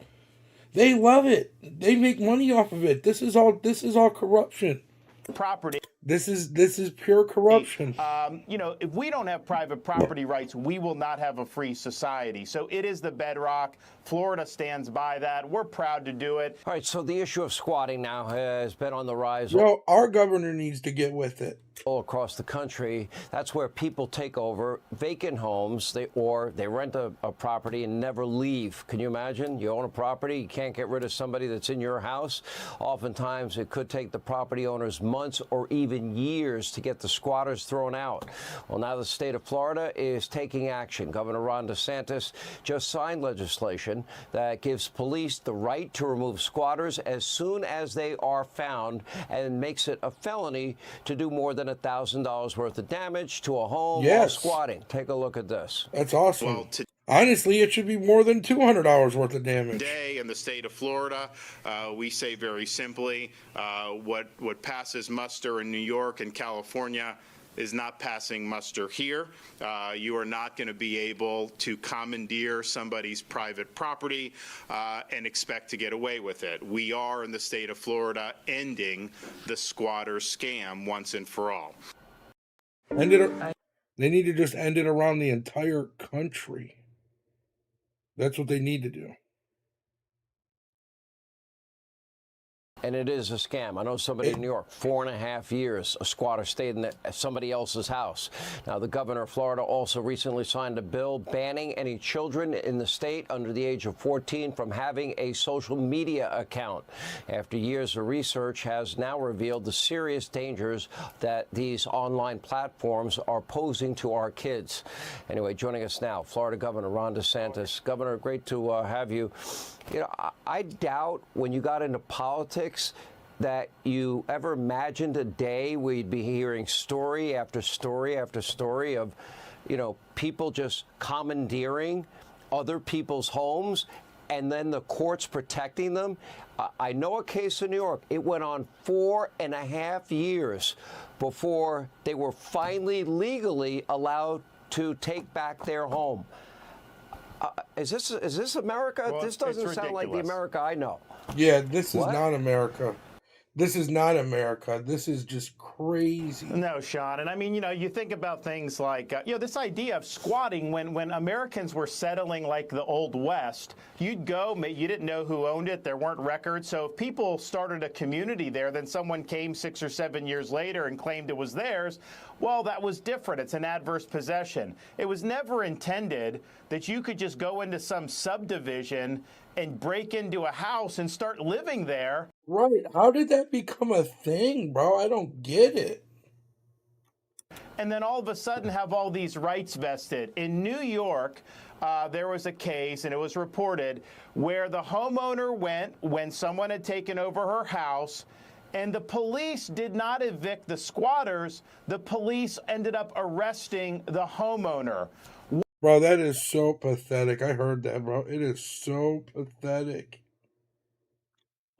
I don't understand that. What kind of a country is that? And so, like, on so many issues, what New York does, what California does, Florida will do the opposite. And so the squatter scam ends today with our legislation.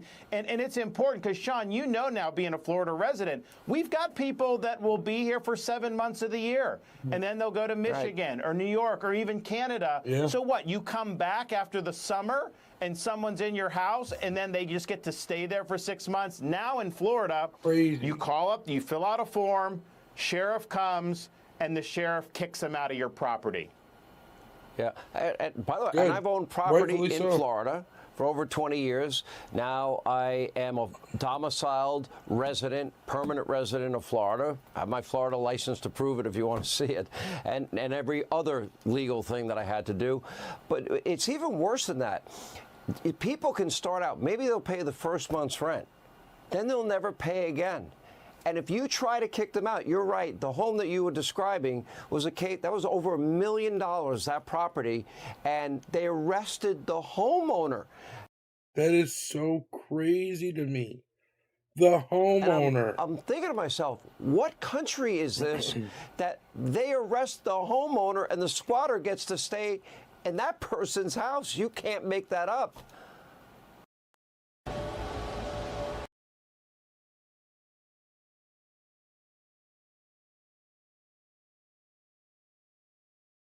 Well, and it's like the private property rights, that's the bedrock of a free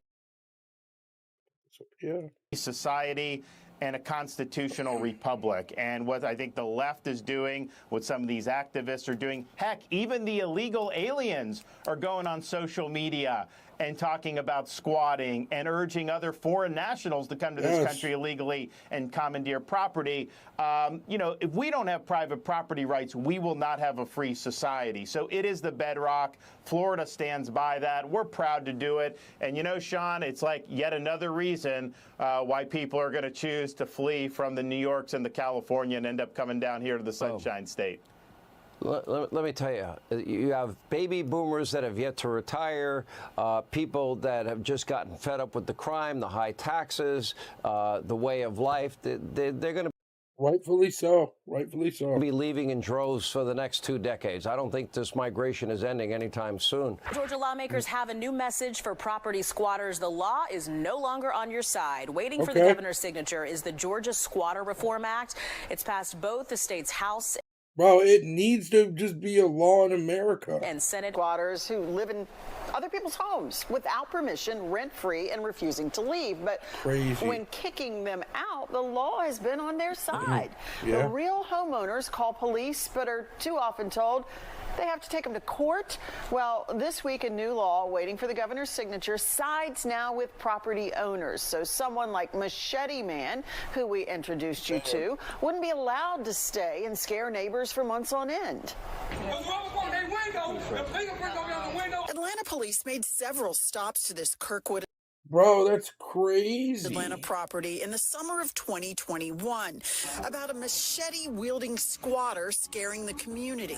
Kelsey Womack owns the business next door. He was threatening to hurt my client. Nice mask, liberal. If they parked in front of the house that he didn't rightfully own. It's caused me nothing but stress. It's caused us to lose money. It's caused us to lose business. Neighbors and business owners had no luck with police. Out-of-state ownership told us that Brandon Barkley had no right to be there. But they told the Fox 5 I-Team Atlanta police He doesn't have a machete. He has a ninja sword. He's out there smoking a blunt with a ninja sword. What is going on? said they'd have to take him to court. The man living here eventually just moved on. In my opinion, squatters are criminals. They're trespassing on someone's property. It's crazy that they just let that kid stay there. Property. And, you know, right now they're being treated like they're tenants of that property. Representative Devin Seaball sponsored. Here's the crazy thing, right? Imagine one night, say, you have to go to the hospital, middle of the night, right? Somebody's walking by your house and they see you. They literally break into your house and take over your house. And you can't do anything about it.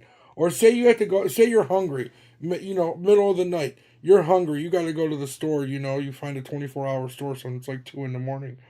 A couple of dudes come walking by and see you that you walk out of your house, and they're like, oh, fuck it, we're just going to take your house. You come home like, what? Like, what is going on? Dude, you shouldn't get in trouble. They should literally grab them people, drag them out of your house, and arrest them.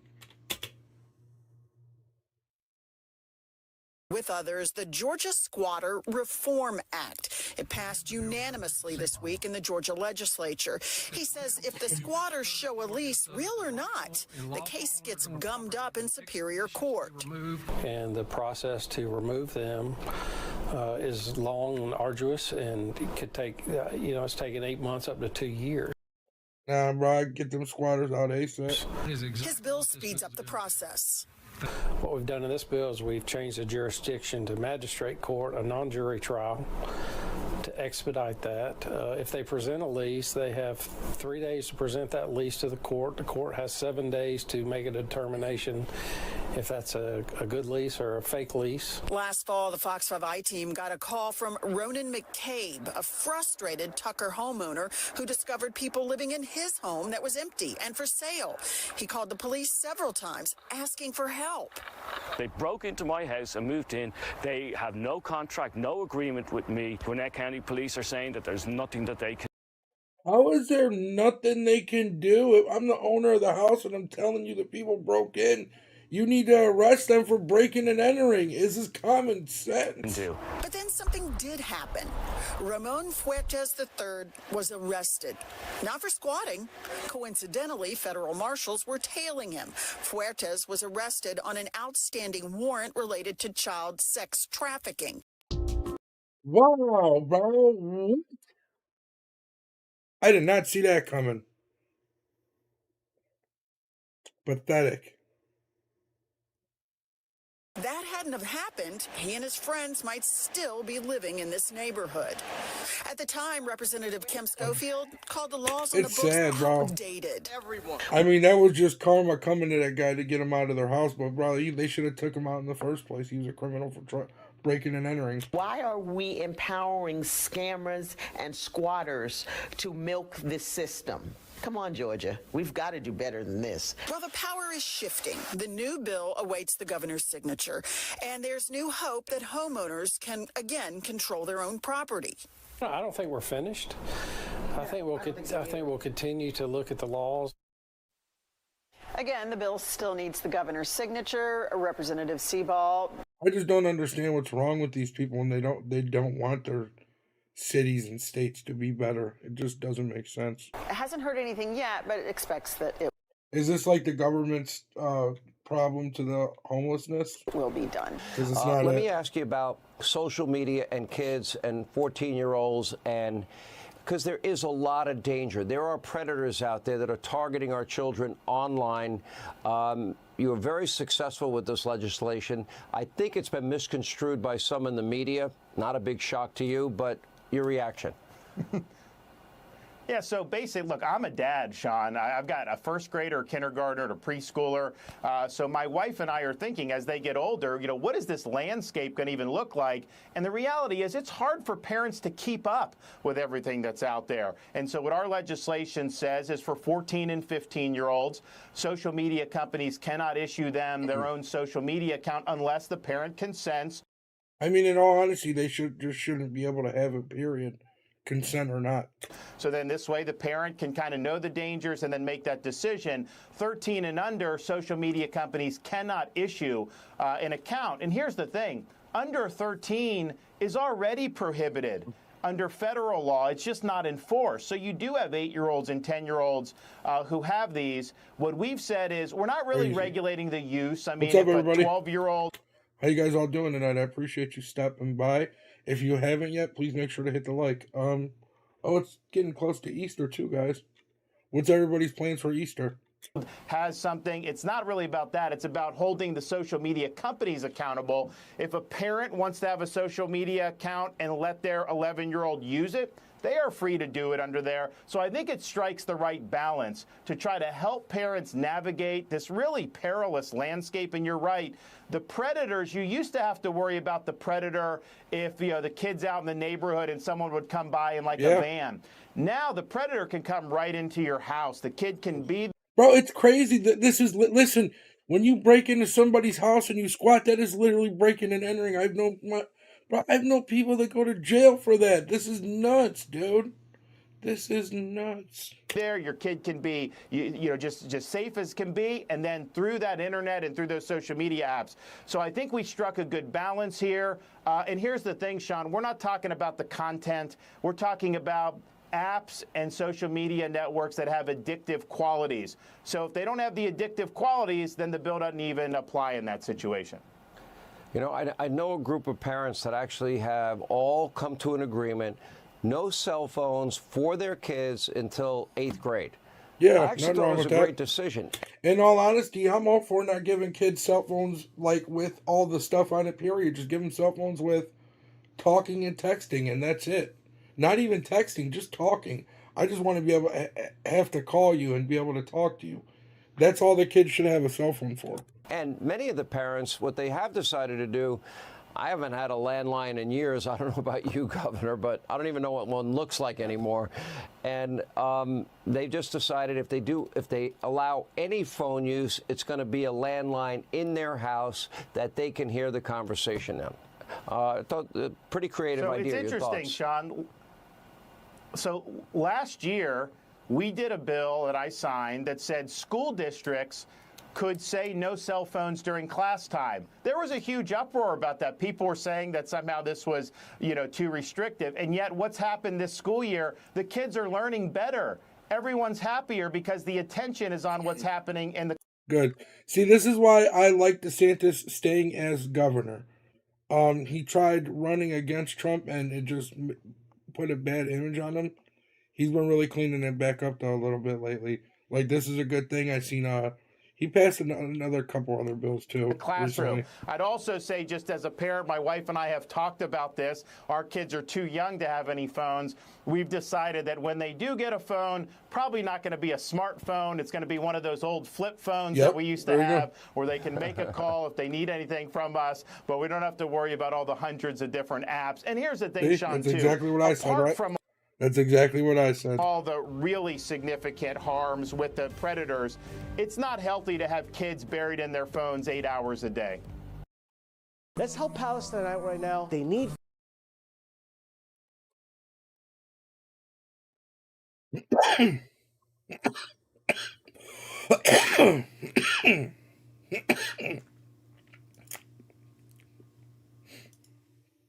I like this channel. Fannie Willis disqualification saga. Fannie messes with. Yep. How will Fani's mess, is the only way I know how to put it, well, it was a disqualification. It wasn't a trial, but it was a hearing. How is that going to affect Trump's case now? How do they squeeze that into their argument? This morning, a judge is considering a motion to dismiss charges against former President Donald Trump in the Georgia 2020 election interference case. Rightfully so, because this whole case is based on corruption. President Donald Trump and other defendants in the Fulton County election interference case are officially asking the Georgia Court of Appeals to immediately intervene in the case. Now we are following the latest in the Fulton County District Attorney disqualification saga. Right, just hours ago now, a team of defense attorneys formally asked the state's appellate court to reconsider Fulton County Superior Court Judge Scott McAfee's disqualification ruling earlier this month that allowed Fulton County DA Fani Willis to remain on the case. Does this make sense to you guys to why she's allowed to remain on this case? It makes no sense to me at all. I don't understand it. Like I said, she was the main person in this situation. So between her and her boyfriend, who was the prosecutor, right? She's the one that needs to get taken off the case, not him. And both of them, actually. But if he's taken off, she 1000% needs to be taken off. Because if, like in any other situation, she would get in just as much trouble as him. Murder, accomplice to murder, you're getting in trouble. Crack dealer, crackhead, you get caught with it, you're getting in trouble. Meth dealer, meth head, same thing, right? If you break into a house, if you're with somebody who breaks into a house, and you're the lookout in the car, you're getting in just as much trouble. Maybe not just as much trouble, but you're getting the same charge as them. You're still going to get the break-in and entering or home invasion, regardless, because you're part of the scheme. So I don't understand why she is still allowed to be on this case. It makes zero sense. As long as Special Prosecutor Nathan Wade resigned, and Wade did just that, stepping down from the case hours after McAfee ruled earlier this month. But the team of defense lawyers argued in their brief today that that ruling didn't go far enough and should have also disqualified Willis and her entire office from the case. They claim that Willis's romantic relationship with Wade created an actual and an apparent conflict of interest that damaged their ability to impartially prosecute the case. Former Gwinnett County District Attorney Danny Porter says it's now up to a panel of 3 appellate judges to decide whether to accept that appeal, and their decision could have major consequences for Willis's stated goal of taking the case to trial before the November election. Of all the attorneys who are representing the 15 remaining oh, so sad. Too bad. defendants in the Georgia election interference case, Ashley Merchant has become one of the most prominent. Merchant's profile skyrocketed in January when she alleged District Attorney Fani Willis had a personal relationship with Nathan Wade, a special prosecutor Willis hired. You have said we are ready to go. If this were to be tried tomorrow, do you think your client would be acquitted? I do not think the state can prove these charges. I think my client There are no charges. They're false charges. is innocent. We're ready to go to trial, and I think it would be a very favorable outcome. The hearings to disqualify Willis were closely watched. One of the most memorable moments was when Willis entered the courtroom. I'm so curious about how Man, y'all racist. That's all she says. you felt about everything that was happening in that moment. Yes. I was surprised because at the same time she walked in, her lawyer is literally arguing and had been arguing just... She acts like just because she's black, she's allowed to break the law and not be criticized for it. And then she just uses it. It's like such a weird victimhood mentality, bro. vehemently arguing to quash her subpoena. That was literally the last thing they wanted was her on the witness stand. And It is a lie. It is a lie. When Willis was calling me a liar, at that point I'd been called a liar so many times that day, I think I was sort of numb to it. But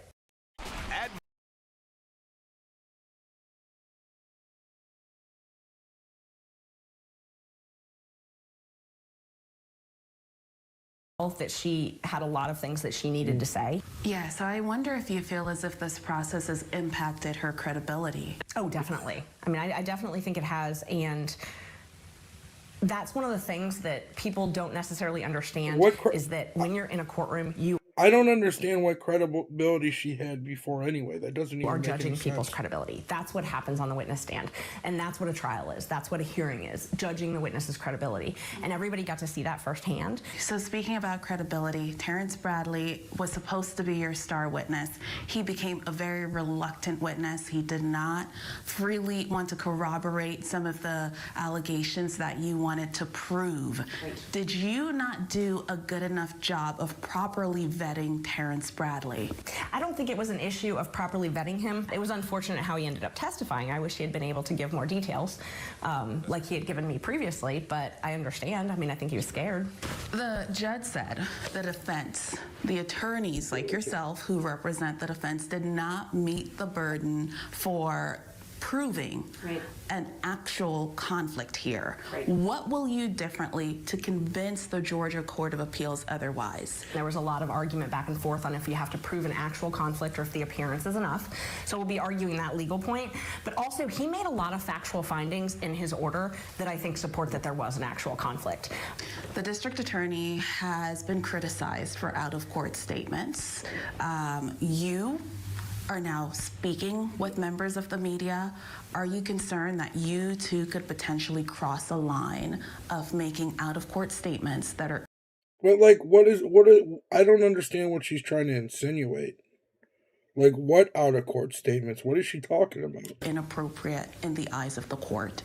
No, I'm not concerned at all about that. And the reason is once the prosecutor puts that out there, we actually have a duty to respond to that, in my opinion. Merchant also talked about her previous relationship with both Willis and Wade. I think it's important to know that I've been longtime friends with both of these prosecutors.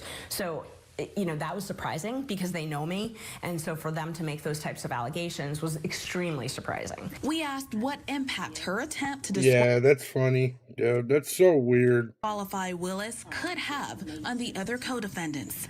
I look at my case and I get in my case and I don't look at anything else. So, you know, I'm very focused, hyper-focused on my case and my defendant. So I haven't analyzed all the other defendants. But what I can say is if it does result in anybody who shouldn't be free going free, that is no fault other than the state's. How do you think Judge Scott McAfee is handling this case? I think he has run this case very well. You know, and when people ask lawyers all the time their opinions on judges, I want a judge that follows the law, and I want a judge that's courteous and efficient. I mean, that's... Right. I mean, without a doubt, that's anybody, dude. You just want a judge that doesn't let his emotions get in play with his decision making. You want it to be a real decision based upon the facts, and that's it. That's really what I want, and I think that he's done that. How will Fani's mess, is the only way I know how to put it, well, it was a disqualification, it wasn't a trial, but it was a hearing. How is that going to affect Trump's case now? How do they squeeze that into their argument?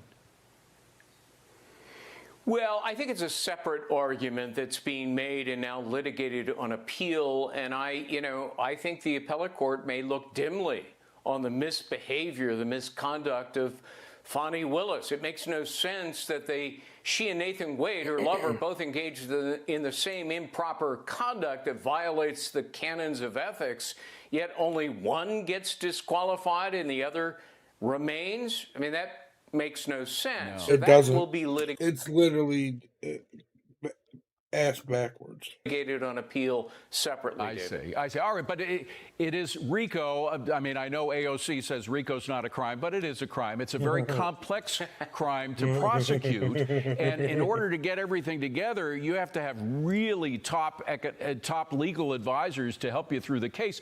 Clearly, Nathan Wade was not one such person. Little did he know about the whole thing that he had these meetings at the White House. What more do we need to know about those White House meetings? Who was talking to him, and were they actually giving him advice of how to carry out a RICO case? You know, Fani Willis has long claimed this is not a politically motivated prosecution. There was no coordination with the White House. This is without a doubt politically motivated, without a doubt. House or the Biden campaign. That's undermined by the billing records of Nathan Wade. He charged 16 hours, 2 meetings, 8 hours each with the White House. Nobody's answered that question. I think from a political standpoint, much less a legal one, Americans deserve the answer. Was this entire prosecution coordinated Yeah, definitely. with Donald Trump's? Without a doubt, we deserve an answer. We definitely deserve an answer. Political opponent. Don't forget, it was Joe Biden who urged that Trump be prosecuted. Right. He told it to a bunch of aides, and upon instructions, they leaked it to the media, and overnight, Merrick Garland, his attorney general, got his marching orders, and the prosecutions of Trump began. Yeah. So this is a president who's incumbent, who realizes his polls are in the toilet, and he decided lawfare might be the best way to get rid of his opponent, Donald Trump. A judge in Georgia heard arguments over whether former President Donald Trump's speech was protected by his First Amendment rights. How wasn't it? The hearing is part of the former president's election interference case. Trump's lawyers argued that the charges against him are an effort to criminalize, they say, political speech. So in court Without a yesterday, doubt, attorneys that's all for it the is. former president focused on the First Amendment, arguing Mr. Trump's alleged criminal conduct was political speech and therefore protected. Prosecutors countered, saying the First Amendment does not give someone blanket protection. Yeah, it does. So what is click? What are you talking about? That's literally what it means. This lady is this judge is a moron. Of force and accused, be it the President of the United States, former President, or anyone else, to stand trial on protected speech. To say we can't mention this particular act or this particular conduct because it's not a crime or it's protected by the First Amendment, the answer to that is actually, so what? Former President Trump was not the only defendant with an attorney in the courtroom yesterday. An attorney for former state GOP chairman David Schaefer was also in court arguing to dismiss charges. And Judge Scott McAfee, he didn't rule on any of those motions argued in front of him yesterday.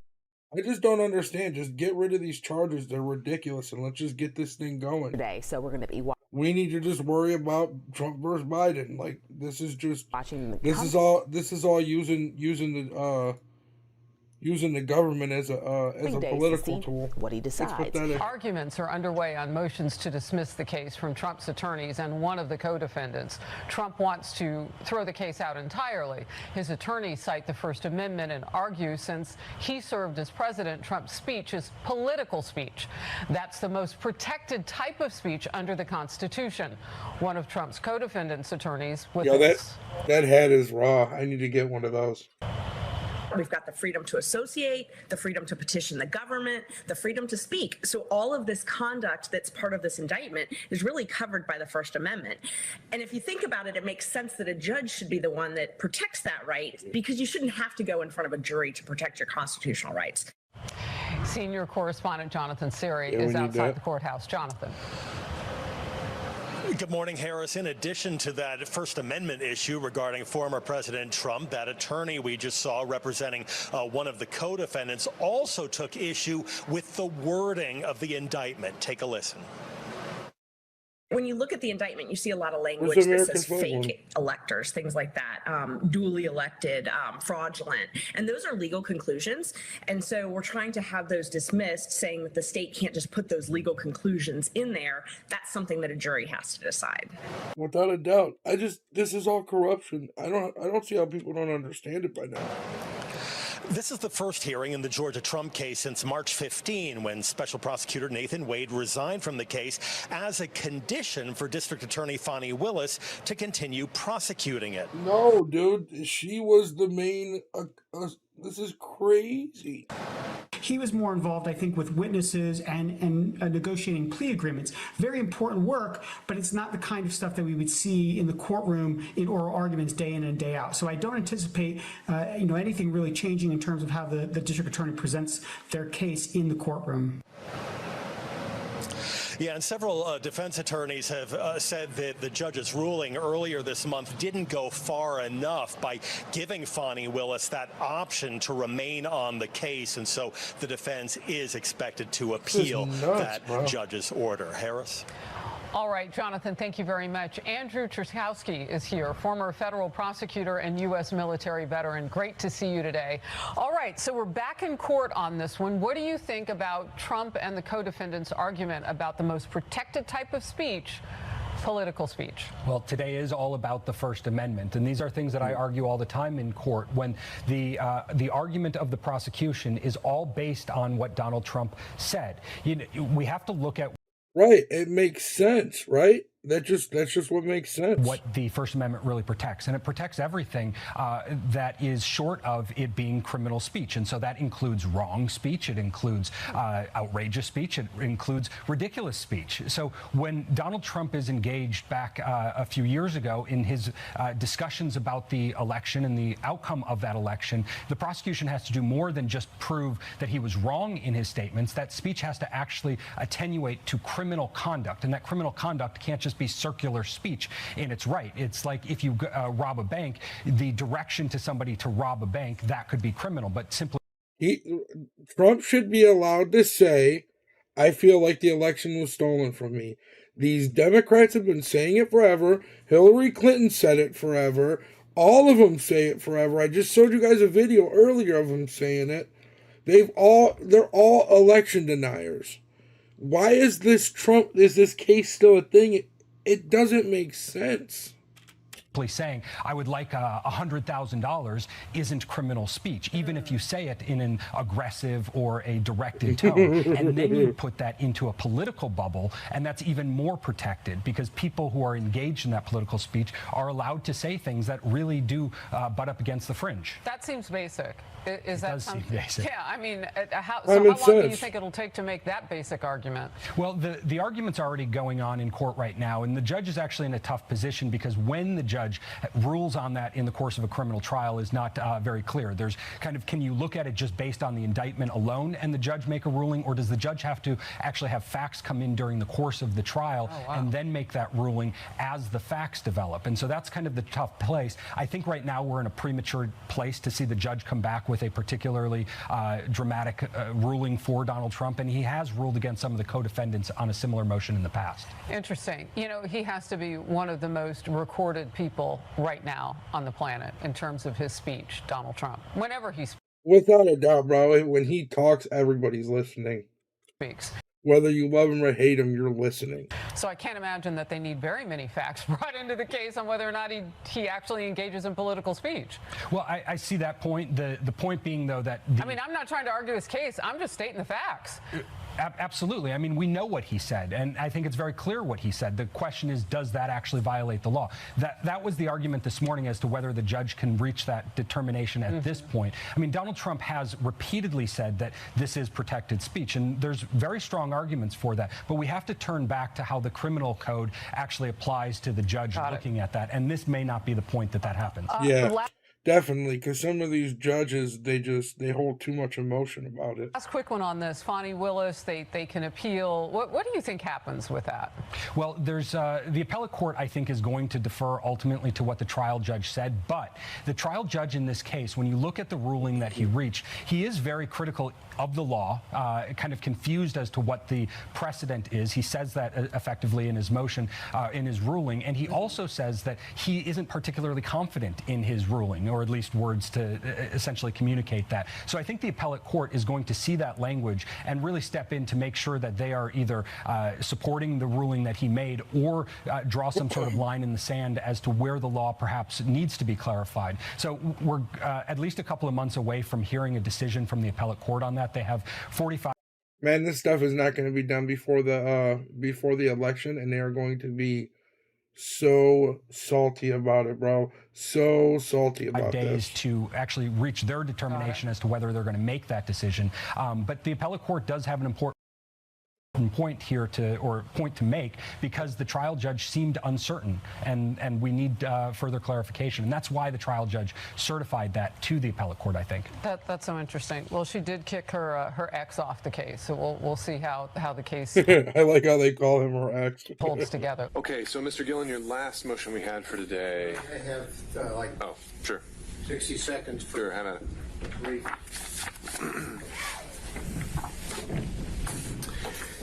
The state did not and cannot answer the direct question about a violation of the safe harbor rule, why that would allow that situation to give the governor or the Secretary of State any authority to do anything. That it comes in under several of the arguments that we've made. I won't repeat it, but they simply, their argument is, let's put an agent up and ask the agent whether or not he had authority.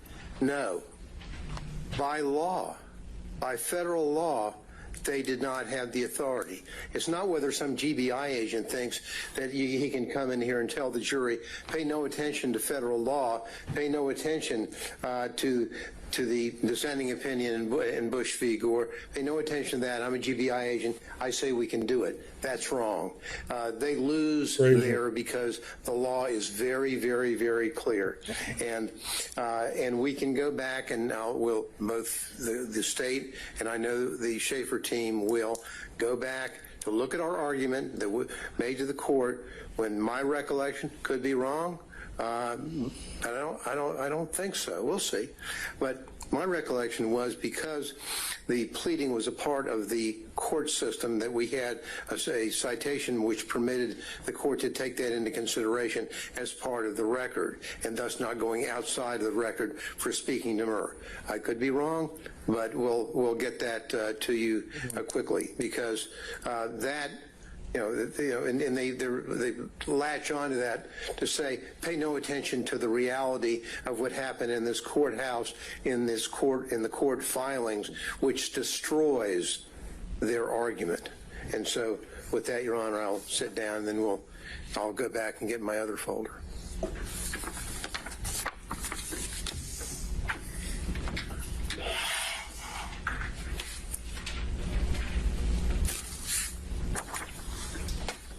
He doesn't know what to think, bro. He's like, damn.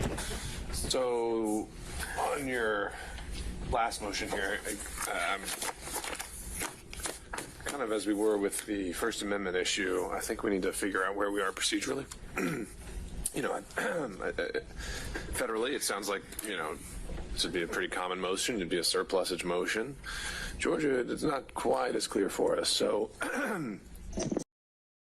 how does Georgia's law trump federal law, though? I don't understand that. I thought it was the opposite. I thought federal law trumped, state law. That's why, California, you heard about, businesses getting their door kicked in because weed was still illegal and, the feds wanted to do it. They could do it. I don't know. It's crazy. Excuse me. Let's start with just the authority to kind of take a scalpel to an indictment and cut out things we don't like. Well, Your Honor, we talk about there are two components to this motion. One, there's the strike surplusage, and then there's a dismissal that we asked for, which is kind of also a component of the other. Now, we cite the State v. Corin on the issue of being able to the allegation, the indictment is not wholly unnecessary to constitute an offense as mere surplusage. We think... Right. When we read the surplusage opinions, we're talking about, a miscited code section or a wrong date or something like that. So I don't know. I don't think that's what you're characterizing. No. I guess this is where I'm. It's more just a legal conclusion, right? Let me. A legal conclusion, number one, but it's even more than that. It's this. When they continually, in their pleadings, in the indictment, in their pleadings, in their extrajudicial comments that they make, they have bombarded the defendants, the electors in this case, with the concept of, and the phrase of, fake electors. Why are you not in?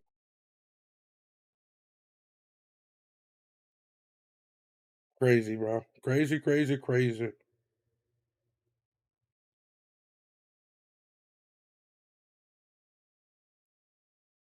that is not, that is a description, a conclusion, and a pejorative description. It's a legal conclusion you very much disagree with. It's the core of your defense. I think it's not only a legal conclusion, but it's also something that should be stricken because it is just a pejorative statement. I'm not saying, I'm saying, I can call you something really nasty in an indictment, and it doesn't necessarily have to be a legal conclusion about your violation of a particular law. Right. And so that's what we have here, and we have this permeating this case. Well, I'm just trying to, again, based on what we've seen and is allowable in Georgia, let's just make it simpler. If in a murder indictment someone's alleged to have acted with malice aforethought, that's a legal conclusion. Well, that's right. And it's something that the defendant may really have an issue with.